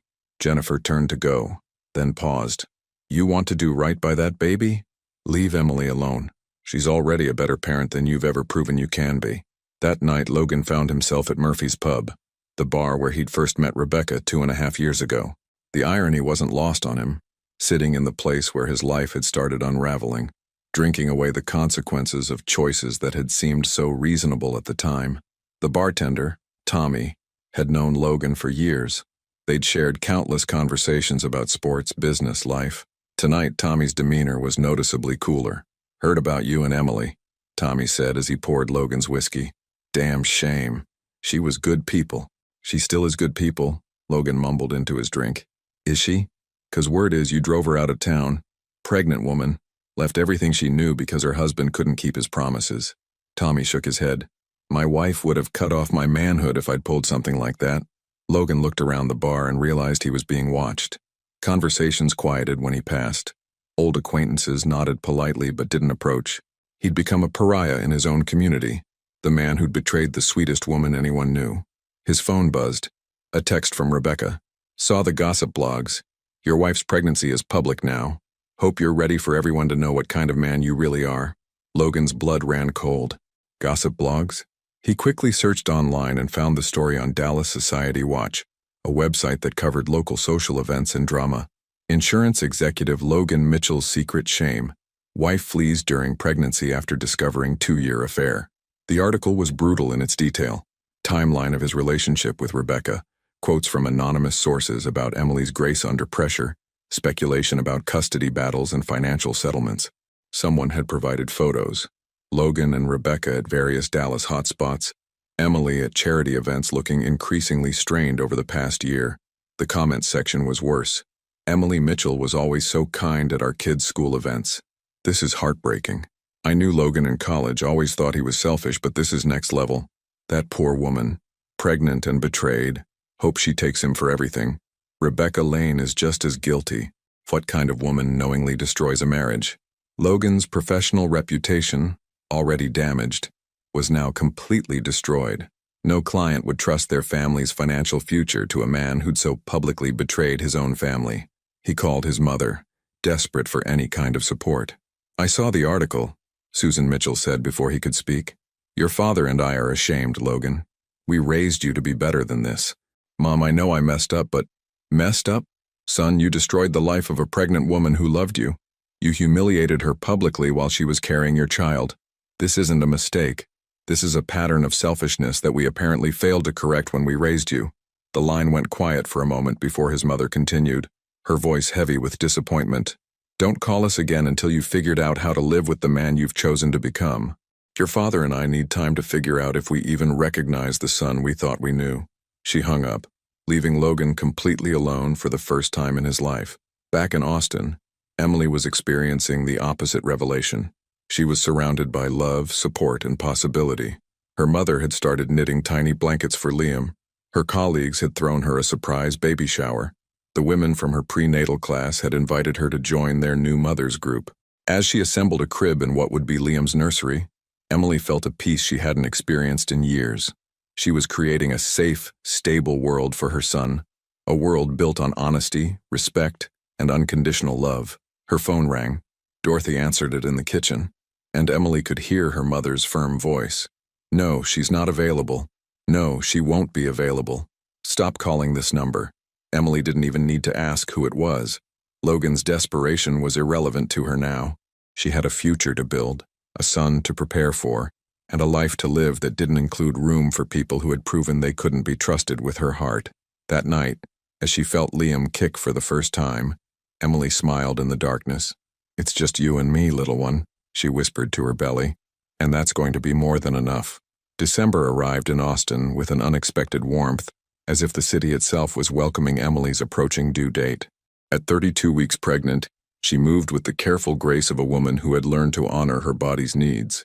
Her belly was round and proud now, and Liam's movements had become a constant, reassuring presence. Emily had thrown herself into preparing for single motherhood with the same determination she'd once devoted to saving her marriage. The difference was that this effort brought her joy instead of exhaustion. Her apartment, a cozy two-bedroom place near the college, was nearly ready. The nursery walls were painted a soft sage green, and Dorothy had installed floating shelves filled with classic children's books. Emily had spent evenings reading to her belly, her voice growing stronger with each page. "Good night, moon," she read aloud, one hand resting on her bump. "Good night, stars, good night, air, good night, noises everywhere." Liam responded with a gentle kick against her ribs, and Emily laughed softly. "You like that one, don't you, baby boy?" Her phone buzzed with a text from Jessica, her friend from prenatal class. "Coffee tomorrow before your appointment? I want to hear about the nursery progress." Emily smiled as she typed back, "Absolutely. Fair warning, though, I might cry if you bring more baby gifts. These hormones are no joke." The response came immediately. "Tears of joy are required at baby showers. It's basically a rule." This was Emily's new normal. Genuine friendships, supportive community, and the growing excitement about meeting her son. She'd built a life where she could be vulnerable without fear of betrayal, where her emotions were met with understanding rather than impatience. Meanwhile, in Dallas, Logan was experiencing his complete professional collapse. His insurance firm had officially closed its doors the week before. Without David's partnership, and with their client base decimated, Logan couldn't maintain the overhead. The final straw had been losing the Anderson Group account, a contract worth $500,000 annually that had been with the firm for 8 years. Robert Anderson himself had called to deliver the news.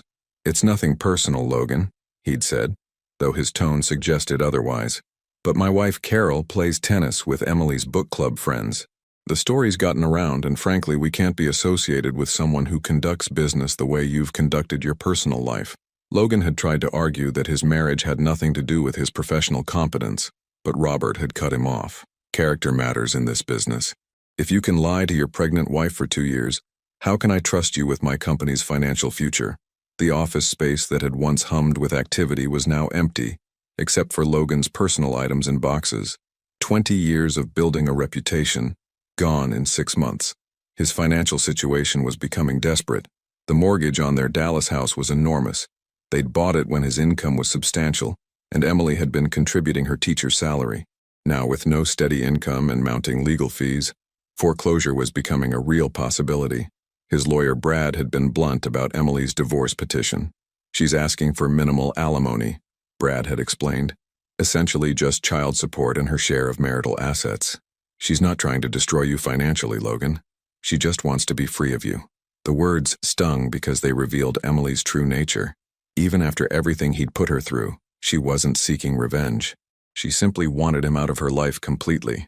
"What about visitation?" Logan had asked desperately. Brad had shuffled papers uncomfortably. "Logan, you abandoned your pregnant wife after a 2-year affair. She has documented evidence of emotional abuse through neglect. Unless you can prove dramatic personal change, no court is going to force a newborn away from his mother to visit a father with your track record. So that's it? I never see my son? That's up to Emily. And given your history, why would she trust you with her child?" Logan's desperation had driven him to increasingly pathetic attempts to reach Emily. He'd driven to Austin 3 times, only to be turned away by Dorothy, who had threatened to call the police if he didn't stop harassing her daughter.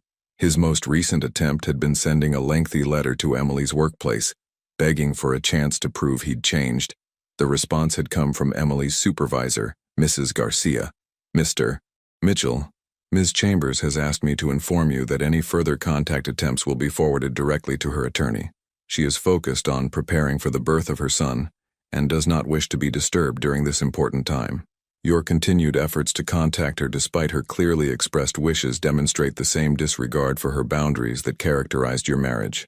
Please respect her decision and leave her in peace. Sincerely, Carmen Garcia, Student Services Director."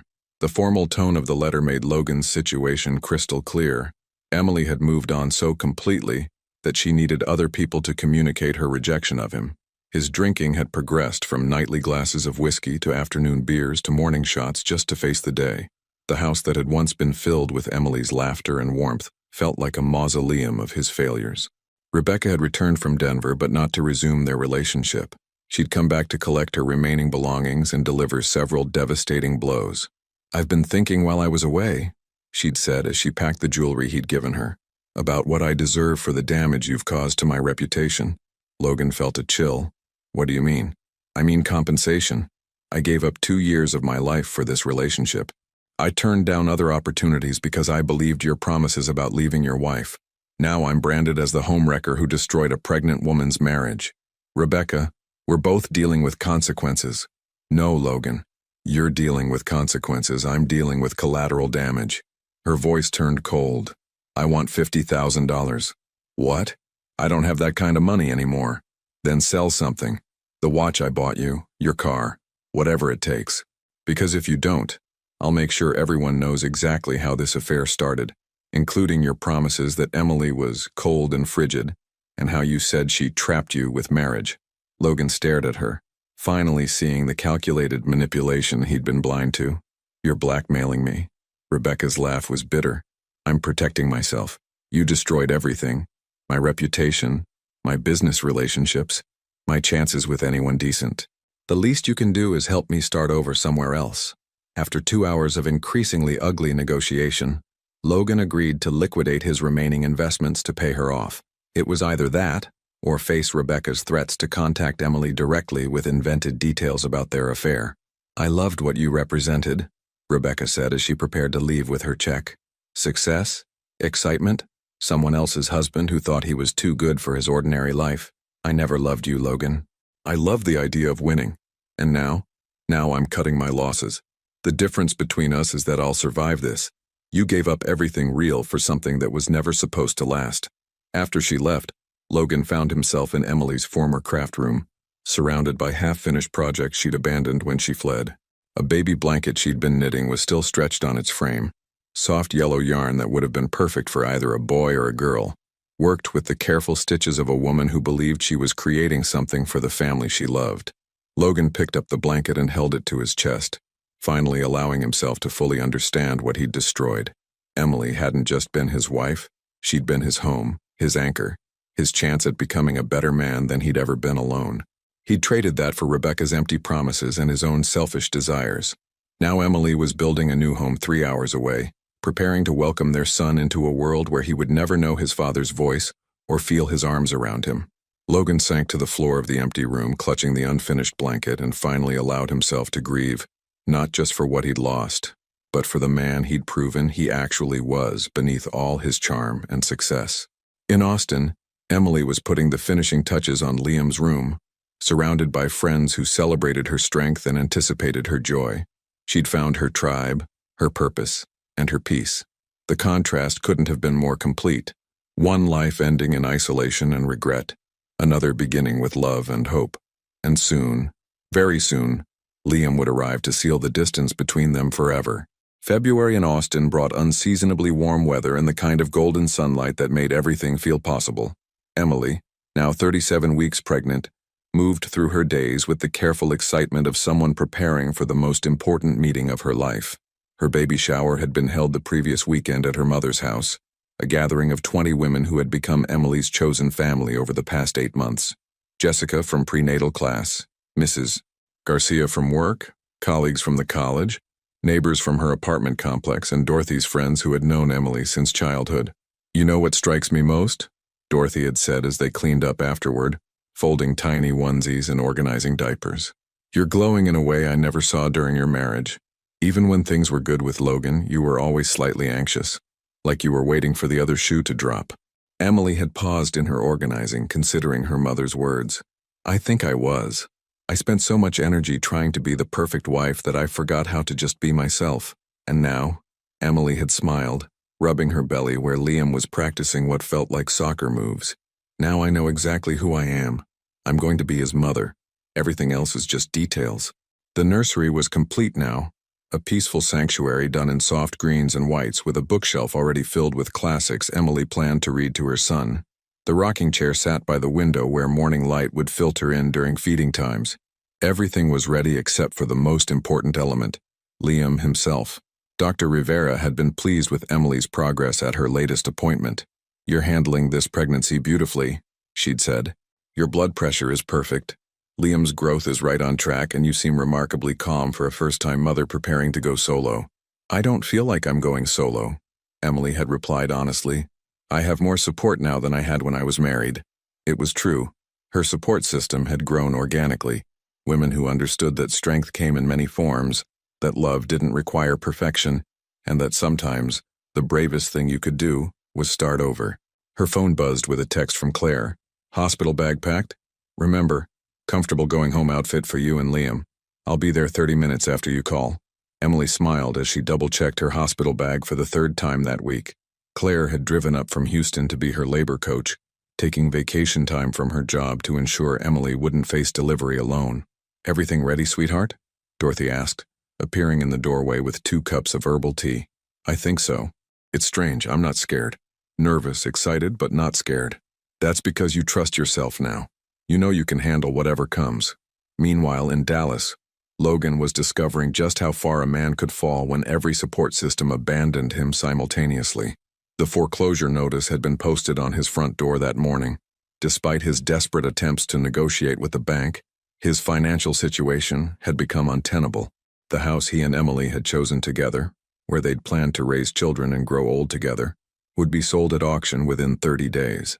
Logan sat on the living room floor, surrounded by boxes and the debris of a life that had imploded. He'd been packing mechanically, trying to decide what deserved to be saved from the wreckage of his choices. Emily's things had been the hardest. Her books, her craft supplies, the small decorative touches that had made their house a home, He'd left them untouched for months, as if preserving them might somehow preserve the possibility of her return. Now, faced with the reality of moving into a studio apartment he could barely afford, Logan was forced to confront the finality of his situation. His phone rang. His mother's number appeared on the screen for the first time in 2 months. "Hello, Mom," he answered, his voice rough from disuse. "Logan." Susan Mitchell's tone was carefully controlled. "Your father and I heard about the house. News travels fast. Small-town gossip travels to Oklahoma, yes. Logan, we want to help, but you can't be seen supporting someone who destroyed his pregnant wife's life. I understand." There was a long pause. "That's not what I was going to say. We want to help, but we need to know you understand the severity of what you've done. This isn't about making mistakes, son. This is about who you chose to become." Logan closed his eyes, surrounded by the ghosts of Emily's presence in their empty house. "I destroyed the best thing in my life for someone who never cared about me. I lost my integrity, my reputation, my business, and my family. I understand perfectly. What are you going to do now? I don't know. Try to rebuild, I guess. Try to become someone worthy of, I don't know what. Emily will never forgive me. My son will grow up not knowing my name. Maybe that's for the best." "Logan, no, Mom, it is. He'll have Emily, and Emily is worth 10 of me. She'll raise him to be the kind of man I never learned how to be." Susan was quiet for a moment. "You're not beyond redemption, son. But redemption requires more than regret. It requires change." After his mother hung up, Logan found himself holding the ultrasound photo that had become his constant torment. 37 weeks now. His son could arrive any day, and Logan would learn about it the same way everyone else would, through gossip, secondhand information, and his own imagination. He'd written dozens of letters to Emily over the past month, each one more desperate than the last. None had been sent. What was the point? She'd made her position clear through her lawyer, through her family, through the absolute silence that met his every attempt at contact. His phone buzzed. A notification from a Dallas gossip blog he'd unfortunately started following. "Emily Chambers, formerly Mitchell, spotted at Austin Birth Center this week. Baby watch is on for the woman who became a local hero after leaving her cheating husband." The comment section was brutal in its support for Emily. "She looks radiant. That baby is lucky to have such a strong mama. Hope she never looks back. Some people don't deserve second chances." Logan Mitchell is probably the most hated man in Dallas right now. Logan threw his phone across the room, watching it shatter against the wall Emily had painted when they'd first moved in together. She'd been so excited about that wall, spending weeks choosing the perfect shade of blue, talking about how it would be the backdrop for all their future family photos. Now the wall was marked with scratches from furniture being moved, faded spots where their wedding photos had hung, and fresh damage from his own self-destruction. That evening, as Logan packed the last of Emily's abandoned possessions into boxes he planned to store indefinitely, he came across their wedding album. He opened it to a photo of Emily during their first dance, her face radiant with joy and trust, looking at him like he was everything she'd ever wanted. The man in that photo felt like a stranger, someone who had possessed everything Logan now knew was valuable, and had been too foolish to recognize it. Logan carefully closed the album and placed it in the box marked Emily's Things, a collection of items he couldn't bring himself to discard but had no right to keep. 3 hours away, Emily was experiencing the opposite revelation. As she settled into bed in her peaceful apartment, feeling Liam's gentle movements, she realized she'd never felt more complete. Tomorrow, she would work her final day before maternity leave. Next week, she might hold her son for the first time. In a few months, she'd return to a job she loved, surrounded by people who valued her. She'd built a life worth living, filled with authentic relationships and genuine peace.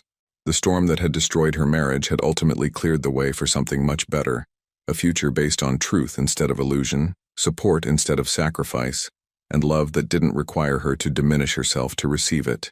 As sleep approached, Emily's last conscious thought was a prayer of gratitude for the strength to leave behind what wasn't working, and the courage to build something that was. Emily's contractions started at 3:47 a.m. on a Tuesday morning in mid-February, gentle waves that pulled her from sleep with a sense of anticipation rather than alarm. She'd been dreaming of holding her son, and waking up to labor felt like the universe's way of saying it was time to make that dream reality.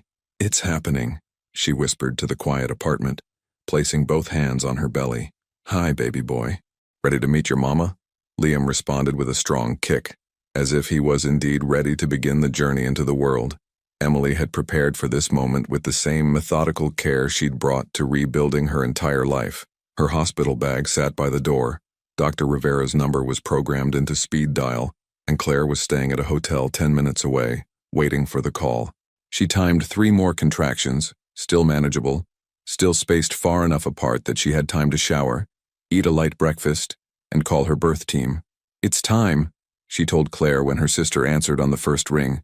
"Oh my God, how are you feeling? Are you in pain? Should I come now?" Emily smiled at Claire's excited panic. "I'm feeling amazing, actually. A little nervous, mostly excited. The contractions are still pretty mild, but they're regular. Can you pick up Mom and meet me at the birth center in about an hour? We'll be there in 30 minutes. Claire, breathe. We have time. This isn't a medical emergency. It's the best day of my life happening exactly the way it's supposed to." By the time Emily arrived at Austin Birth Center, her contractions were stronger but still manageable. The birthing suite she'd toured months earlier was ready. Soft lighting, a large tub for water therapy, and windows overlooking a garden that was just beginning to bloom with early spring flowers. Janet Walsh, the midwife who'd taught her prenatal classes, greeted Emily with the kind of calm confidence that immediately put her at ease. "How are we feeling, Mama?" Janet asked as she helped Emily settle into the room. "Ready?" Emily said without hesitation. "I've been ready for months." Dr. Rivera arrived an hour later to check Emily's progress. "You're doing beautifully," she said after examining her. "About 6 centimeters dilated, and Liam's heartbeat is strong and steady.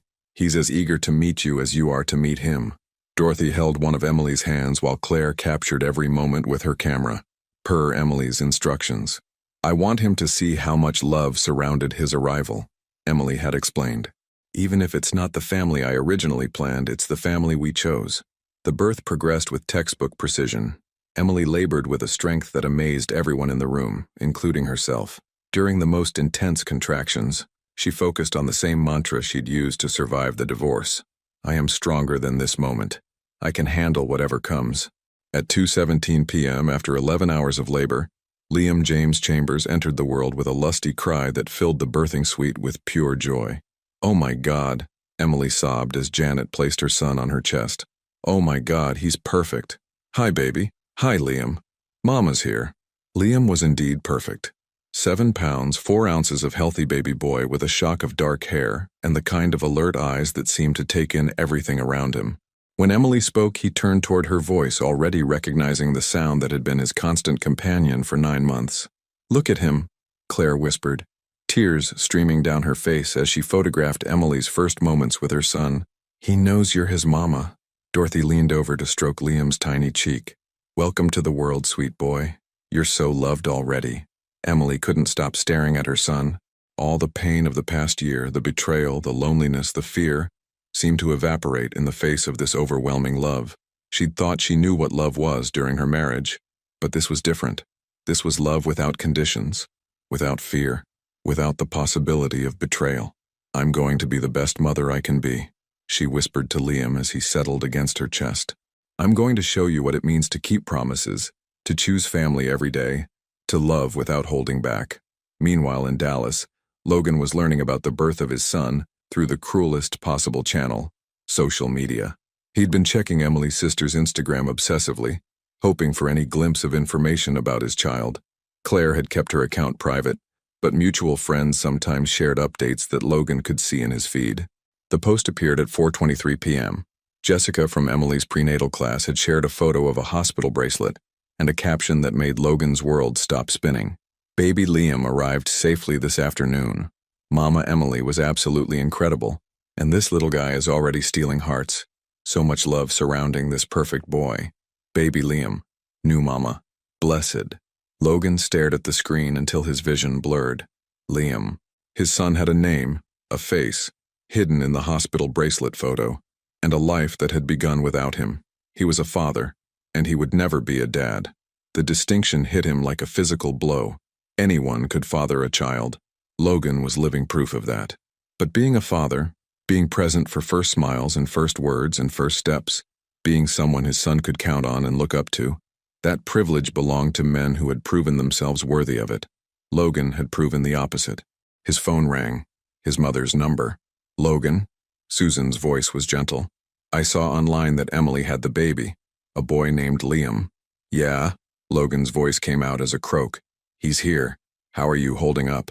Logan looked around his sparse studio apartment, the place he'd moved to after losing the house, a space barely large enough for his remaining possessions and completely inadequate for visits from a child, even if such visits were possible. I'm a father who will never know his son, Logan said.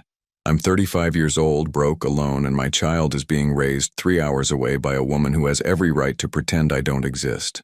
Logan, no, Mom, it's fine. It's what I deserve. Emily is an amazing mother.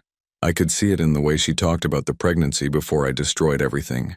Liam will grow up knowing what unconditional love looks like, what stability feels like, what it means to be someone's first priority. He'll learn all of that from Emily. And what about you? What are you going to do? Logan closed his eyes, thinking about the ultrasound photo he still kept on his bedside table, the one that showed Liam at 8 weeks when everything was still possible. I'm going to try to become the kind of man who might someday deserve forgiveness. Not from Emily, that ship sailed, but from myself. Maybe someday, when Liam is old enough to decide for himself, I can show him that I learned from my mistakes. That's going to take a long time, son. I have nothing but time. Emily has everything that matters. She has him. After his mother hung up, Logan sat in his empty apartment, surrounded by the silence of a life he'd destroyed, imagining Emily holding their son for the first time. He pictured her face, the same radiant joy she'd shown on their wedding day, but this time directed toward someone who would never betray her trust. 3 hours away, Emily was experiencing that exact joy. As evening fell over Austin, she held Liam against her chest, marveling at his perfect tiny fingers and the way he seemed to study her face with serious concentration. You're going to have such a beautiful life, she told him softly, full of people who love you exactly as you are. You'll never have to wonder if you're enough, because you'll always be everything to me. Dorothy and Claire had gone home to let Emily rest, but sleep was impossible. She was too busy memorizing every detail of her son's face, too overwhelmed by the magnitude of love filling her chest. A nurse knocked softly and entered with paperwork. Birth certificate information, she explained gently. Father's name? Emily looked down at Liam, who was sleeping peacefully in her arms. She thought about Logan, probably learning about the birth through gossip and social media, sitting alone with his regrets. Leave it blank, Emily said firmly. This baby has all the family he needs. The nurse nodded understandingly and made the notation. Emily Chambers, no longer Emily Mitchell, had given birth to Liam James Chambers, whose father was officially unknown and whose family consisted of people who had chosen to love him unconditionally. It was, Emily thought as she watched her son sleep, exactly the beginning he deserved. 6 months after Liam's birth, Emily had discovered that motherhood suited her in ways she'd never anticipated. The woman who had once apologized for taking up space was now confidently advocating for her son's needs, her own well-being, and the life she was building with fierce intentionality. Liam was thriving, a chubby, happy baby with his mother's gentle nature and an infectious smile that charmed everyone he met. At 6 months old, he was sitting up on his own, babbling constantly, and showing the kind of secure attachment that child development experts wrote about in textbooks. He's never fussy at drop-off, marveled Sandra, the director of Little Sprouts Daycare. Most babies this age have some separation anxiety, but Liam just lights up when he sees us. That's the sign of a child who feels completely secure in his primary attachment. Emily beamed as she watched Liam interact with the other babies, his confidence evident even at such a young age. He knows he's loved, she said simply. That makes all the difference. Returning to work at Austin Community College had been easier than Emily expected. Her colleagues had rallied around her, creating a support system that made single motherhood feel manageable rather than overwhelming. Mrs. Garcia had even arranged for Emily to have a flexible schedule that allowed her to pump milk in privacy and leave early for pediatric appointments. You're glowing again, Jessica observed as they sat in a coffee shop near campus, watching Liam charm the other patrons from his high chair. Remember when we first met in prenatal class? You were beautiful then, but you looked guarded, like you were protecting yourself from something. Emily considered this as she helped Liam hold his sippy cup. I think I was protecting myself from disappointment. I'd spent so long being disappointed that I'd forgotten what it felt like to just exist peacefully. And now? Now I wake up excited to see what Liam discovers each day. Yesterday he figured out how to clap his hands. You would have thought he'd solved world hunger the way I celebrated. Emily's life had developed a rhythm that felt sustainable rather than exhausting. Mornings with Liam before daycare, meaningful work helping students achieve their goals, evenings filled with baby giggles and bedtime stories, and weekends exploring Austin's parks and farmers markets with her son. She'd found peace in her independence, something that surprised her after years of defining herself through marriage. "You look so content," Claire observed during their weekly FaceTime call, Liam babbling happily in the background. "Like you've finally figured out who you are." "I think I have," Emily said, adjusting Liam on her lap. "I'm not someone's wife anymore trying to be perfect for approval. I'm just me, Liam's mom, and that feels like enough. More than enough. Look at how happy he is."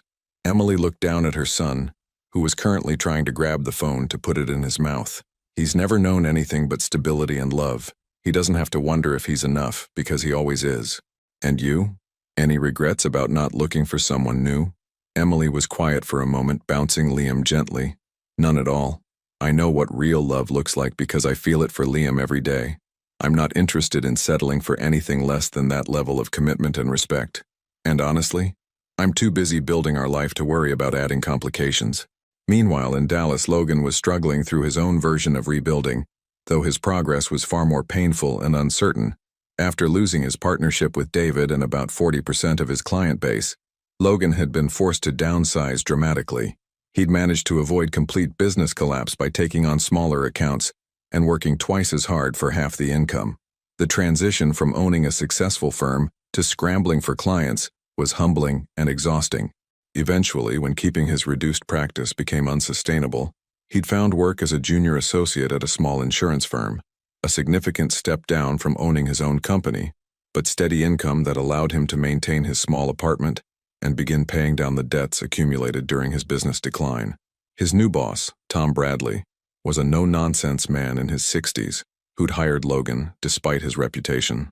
"I believe in second chances," Tom had said during the interview, "but I don't believe in third chances. You screw up here, and you're done in this industry forever." Logan had thrown himself into the work with the desperate energy of a man trying to prove his worth to himself as much as to others. He arrived early, stayed late, and took on the accounts that other associates avoided: difficult clients, complicated cases, anything that might demonstrate his commitment to rebuilding his professional integrity. His personal life remained largely empty. The few friends who still spoke to him did so with obvious discomfort, and his attempts to date had been disasters. Word of his betrayal of Emily had spread through Dallas's social circles like wildfire, making him radioactive to any woman with sense. The loneliness was crushing, but Logan was beginning to understand that it was also necessary. He'd spent his adult life surrounded by people who'd enabled his selfishness or been too polite to challenge his behavior. Now, stripped of those buffers, he was forced to confront who he actually was when no one was watching. He'd started therapy, something he'd resisted during his marriage, claiming he didn't need help. Dr. Amanda Walsh was a straight-talking woman who specialized in helping people rebuild after moral failures. "You're focused on external validation," she'd observed during a recent session. "You want to prove to the world that you've changed, so they'll forgive you and let you back into the club. But that's not how real change works." "Then how does it work?" "You have to become someone different when no one's watching, when there's no audience to impress, no immediate reward for good behavior. Can you be honest when lying would be easier? Can you keep commitments when breaking them would be more convenient? Can you prioritize someone else's needs when your own desires pull in a different direction?" Logan had left that session understanding that his real work was just beginning. The external consequences of his betrayal, lost business, damaged reputation, social isolation, were painful but temporary. The internal work of becoming someone trustworthy was much harder and would take much longer. He'd also started attending a support group for men who'd destroyed their families through infidelity. The meetings were held in a church basement, led by a man named Robert who'd lost his wife and children 15 years earlier, and had spent the time since trying to understand why good people made devastating choices. "The thing about betraying someone who loves you," Robert had said during Logan's first meeting, "is that you don't just hurt them. You kill something in yourself. The part that was capable of receiving unconditional love dies because you've proven you don't deserve it." Logan had recognized the truth in those words immediately. Emily's love had been the best thing in his life, and he'd systematically destroyed it through selfishness and cowardice. Now he had to learn how to live as someone who'd thrown away something irreplaceable. His phone buzzed with a notification he'd been dreading and anticipating in equal measure. A social media post from one of Emily's friends showing Liam at a playground, laughing as Emily pushed him on a baby swing. The caption read, "Best mama and the happiest baby. These two are living their best life in Austin. Single, mom strong, blessed baby." Logan stared at the photo for a long time. Liam looked like a perfect blend of both parents. Emily's gentle eyes, Logan's dark hair, and a smile that was purely his own. He was clearly thriving, dressed in bright colors, and looking at his mother with the kind of adoration that spoke of absolute security. Emily looked radiant, not in the careful, anxious way she'd looked during their marriage, but with the natural glow of someone who was exactly where she belonged, doing exactly what she was meant to do. Logan saved the photo, adding it to a folder on his phone labeled Liam, a collection of glimpses into his son's life that he'd gathered from social media posts and mutual friends' updates. It was pathetic, he knew, but it was the only connection to his child he was likely to ever have. That evening, as Logan sat in his sparse apartment, he wrote another letter he would never send. "Dear Liam, today I saw a picture of you laughing with your mom at a playground. You're 6 months old now, sitting up, exploring the world with the kind of confidence that comes from knowing you're completely loved. I want you to know that you have a father who thinks about you every day, who wishes he could be the kind of man your mother could trust with your heart. I want you to know that my absence from your life isn't because I don't love you. It's because I love you enough to not disrupt the beautiful, stable world your mother is building for you. Maybe someday when you're old enough to understand, we'll meet. Maybe by then I'll have become someone worthy of being called your father. Until then, I'm grateful that you have Emily, who will show you what real love looks like. I'm sorry for all the ways I've failed you before you were even born. Love." Logan folded the letter and placed it in a box with all the others. Dozens of unsent messages to a son who would grow up not knowing his father's name. It was, he reflected, exactly what he deserved. And more importantly, exactly what Liam and Emily deserved too.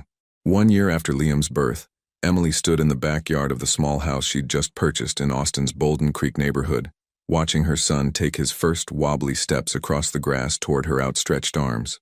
"Come to Mama, sweet boy," she called, her voice bright with encouragement as Liam tottered forward with the determined concentration of someone conquering the world one step at a time. He made it 3 steps before sitting down hard on his diaper-padded bottom, but instead of crying, he clapped his hands and babbled excitedly, as if he'd just accomplished something magnificent. "He did it!" Claire squealed from the porch, where she and Dorothy were setting up for Liam's first birthday party. "Emily, did you see? He walked." Emily scooped up her son, spinning him around as he giggled with pure joy. "You did it, baby boy. You're walking." The backyard was already filling with guests, friends from work, mothers from Liam's daycare, neighbors who'd welcomed Emily into the community with open arms. The life Emily had built in Austin was rich with genuine connections, people who knew her story and respected her strength. "You look amazing," Jessica observed, appearing at Emily's side with a cup of coffee. "Confident, peaceful, completely in your element." Emily bounced Liam on her hip, looking around at the gathering she'd organized entirely on her own. "I feel like I finally know who I am.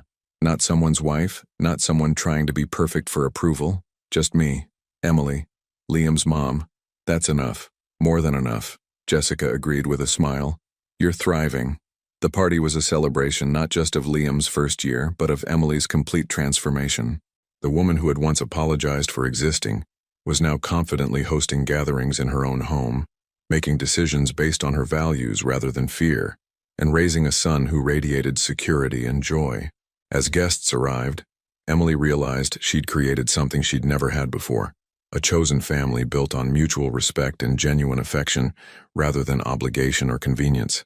Mrs. Garcia brought homemade tamales and stories about her own experience as a single mother. Sandra from the daycare contributed a photo album of Liam's first-year milestones. Even Dr. Rivera stopped by with her own children, delighted to see how well both Emily and Liam were thriving. "Speech!" someone called out as they gathered around Liam's high chair for cake time. Emily looked around at the faces surrounding her, people who had witnessed her journey from broken wife to confident mother, who had supported her without judgment, who celebrated her victories without needing credit for them. "A year ago, I thought my life was ending," she began, her voice steady and clear. "I thought losing my marriage meant losing my future. my identity, my chance at happiness. Liam babbled from his high chair, reaching for the birthday cake with its single candle, and the crowd laughed warmly. Instead, I discovered that my life was just beginning. This little boy taught me that love doesn't have to hurt, that family doesn't require perfection, and that sometimes the most beautiful things grow in the spaces left by what we thought we couldn't live without. She looked at Liam, who was now successfully smearing frosting across his face and tray. Happy birthday, sweet boy. Thank you for teaching me what unconditional love really means. Meanwhile, in Dallas, Logan was experiencing his own form of reckoning on this anniversary. He'd known it was Liam's first birthday. The date was etched into his memory like scar tissue. He'd taken the day off work, unable to imagine focusing on insurance policies, while his son celebrated a milestone Logan had no right to witness.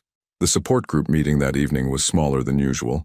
Just 4 men sitting in the church basement sharing their stories of loss and the slow, difficult work of becoming better people.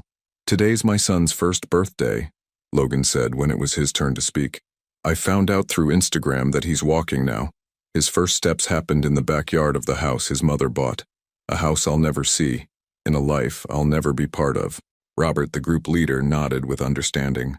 "How does that feel?" Logan considered the question. 6 months ago, the answer would have been pure anguish, desperate regret, plans for grand gestures that might somehow earn forgiveness.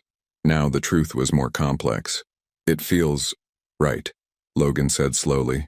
"That sounds terrible, but it's honest. Emily has built exactly the kind of life I should have given her when we were married. She's confident, peaceful, surrounded by people who value her. Liam is growing up secure and loved. They're both better off without the chaos I brought to their lives. That's growth," Robert observed. "Accepting that love sometimes means staying away." Logan had made significant progress over the past year. His work performance had earned him a promotion and his boss's grudging respect. His therapy sessions with Dr. Foster had helped him understand the patterns of selfishness that had destroyed his marriage. He'd paid off most of his debts and was slowly rebuilding a life based on humility rather than entitlement. But the most important change was internal. Logan had stopped trying to find ways back into Emily and Liam's lives and started focusing on becoming someone who might deserve forgiveness someday, even if that forgiveness never came. "I've been writing letters to my son," he continued. "Letters I'll never send. I tell him about who I am now, what I've learned, how sorry I am for not being the father he deserved from the beginning. Maybe someday, when he's old enough to understand, I'll give them to him. Maybe not.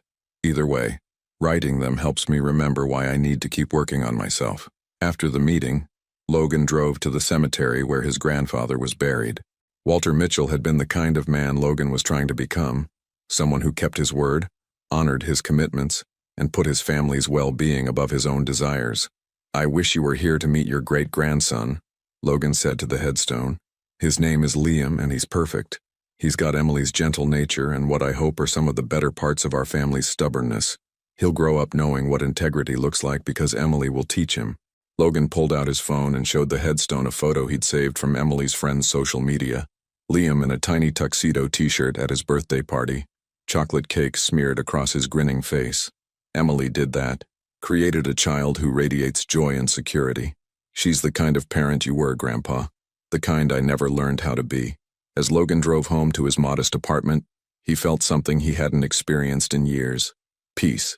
Not happiness, exactly, but acceptance. He'd destroyed the most important relationship of his life, lost the chance to raise his son, and spent a year learning to live with consequences that would never fully go away. But he'd also stopped lying to himself, stopped making excuses, and started the long process of becoming someone he could respect. That evening he wrote another letter to Liam. "Dear son, today you turned 1 year old. I saw pictures of your party, your first steps, your face covered in birthday cake. You look so happy, so loved, so completely secure in the world your mother has built for you. I want you to know that I'm proud of the man I'm becoming, even though it's too late for us to be a family. I'm learning what it means to keep my word, to think about other people's needs before my own, to build a life based on truth instead of convenience. Maybe these lessons will matter to someone someday.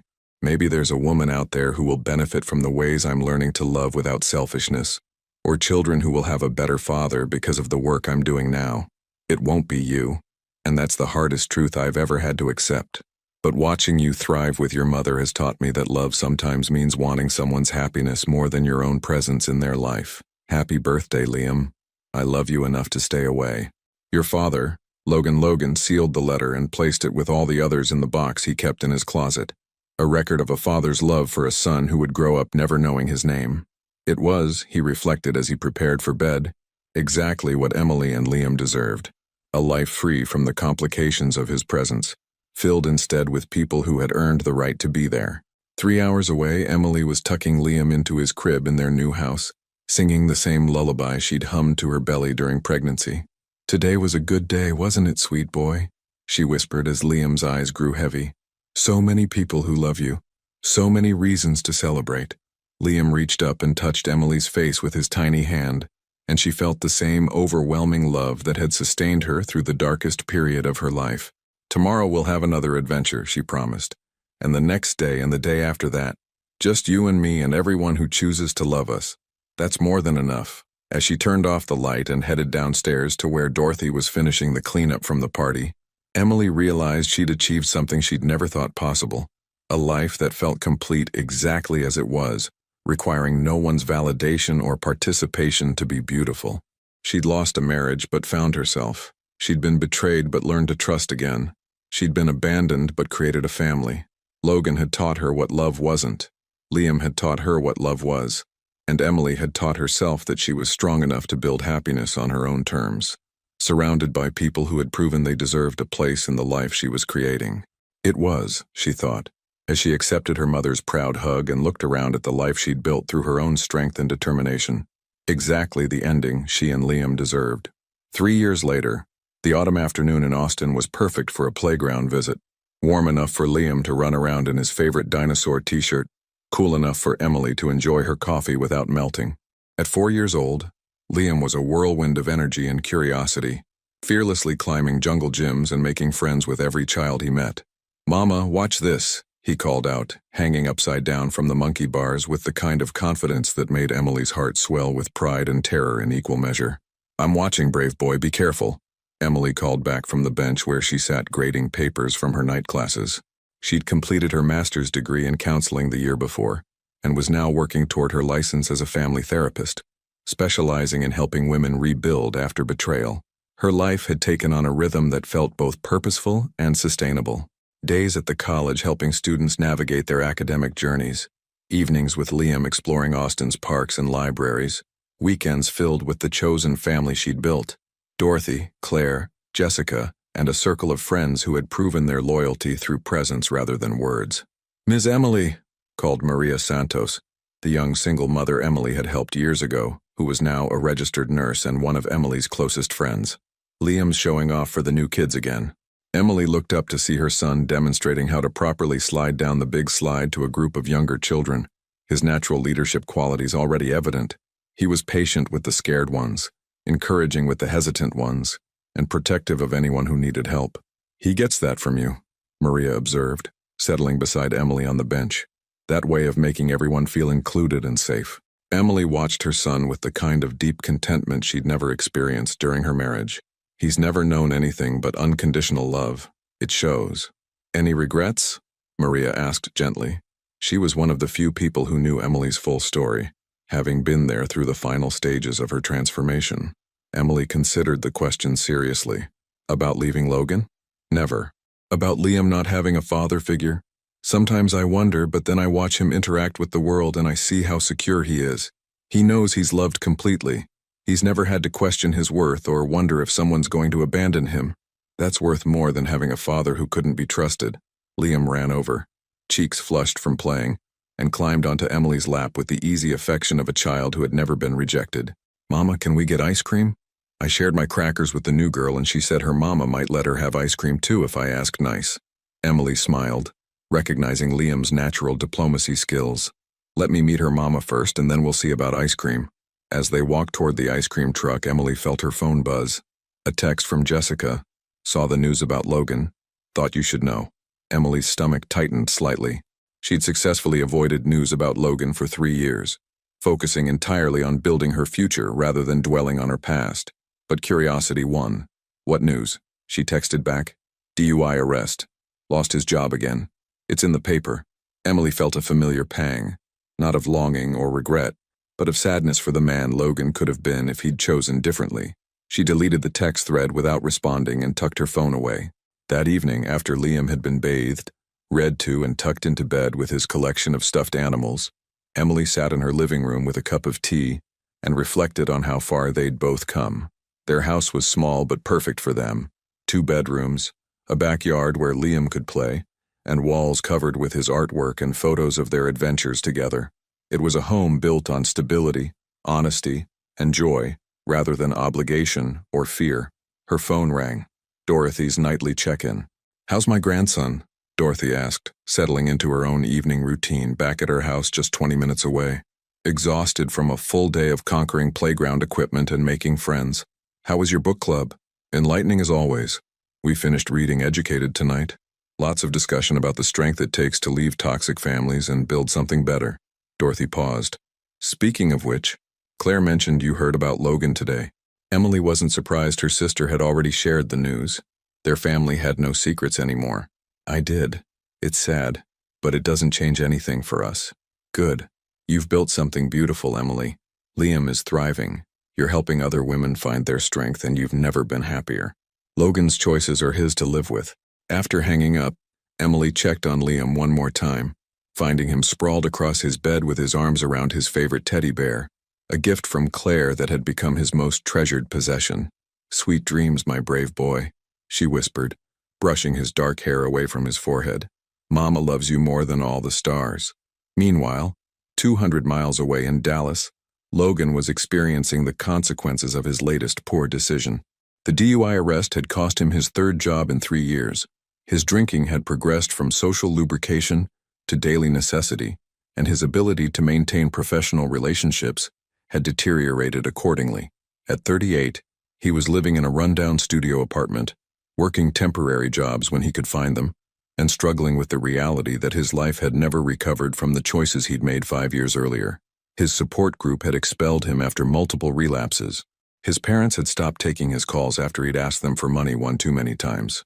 His few remaining acquaintances tolerated him out of pity rather than affection. But the lowest point had come 6 months earlier, when he'd attempted to contact Emily through her work email, begging for a chance to meet Liam. The response had come not from Emily, but from her attorney. "Mr. Mitchell, Ms. Chambers has made her position clear regarding contact from you. Any further attempts to reach her or her son will be considered harassment and will be prosecuted accordingly. Ms. Chambers has built a stable, loving home for her child, who knows nothing about you and has never asked about a father. She will not risk his security to satisfy your desire for contact. Do not contact this office or Ms. Chambers again. Respectfully, Sarah Williams, attorney at law." The letter had shattered Logan's last hope of redemption through grand gestures or persistent appeals. Emily had moved on so completely that his existence was irrelevant to her happiness. The realization had driven him deeper into drinking, which had led to the DUI, which had cost him his job, which had brought him to this moment, sitting alone in his apartment on a Tuesday night surrounded by empty bottles and the wreckage of a life that had never recovered from his betrayal. His phone buzzed, a notification from Facebook, showing him a memory from 5 years ago, a photo of him and Emily at a charity gala, both dressed up and smiling at the camera. Emily's smile had been genuine then, trusting, full of love for the man she thought she'd married. Logan studied his own face in the photo and barely recognized the confident, successful man he'd once been. That man had possessed everything: a beautiful wife who adored him, a thriving business, respect in his community, and the promise of a future filled with shared dreams. That man had thrown it all away for 2 years of meaningless sex with a woman who had abandoned him the moment things became complicated. Logan deleted the Facebook app from his phone and threw the device across the room, watching it shatter against the wall just as his life had shattered against the rocks of his own selfishness. 3 hours away, Emily was falling asleep in her comfortable bed, planning tomorrow's activities with Liam and looking forward to another day of the peaceful, purposeful life she'd built from the ashes of her broken marriage. She slept deeply, surrounded by love and security, while Logan lay awake in his empty apartment, haunted by the ghost of what he'd destroyed and the man he'd chosen not to become. The contrast was complete, the consequences permanent, and the lesson crystal clear. Actions have consequences. Character matters, and some mistakes echo for a lifetime. Emily had learned that love shouldn't require you to diminish yourself. Logan had learned that some things, once broken, can never be repaired. And somewhere in Austin, a 4-year-old boy slept peacefully in his bed, surrounded by unconditional love and completely unaware that he'd been saved from chaos before he was old enough to remember it. It was, in the end, exactly the story each of them deserved. I hope you enjoyed today's video. If you did, please leave a like to help me out, and don't forget to subscribe to the channel so you don't miss out on the next stories. Thanks for watching, and see you in the next video.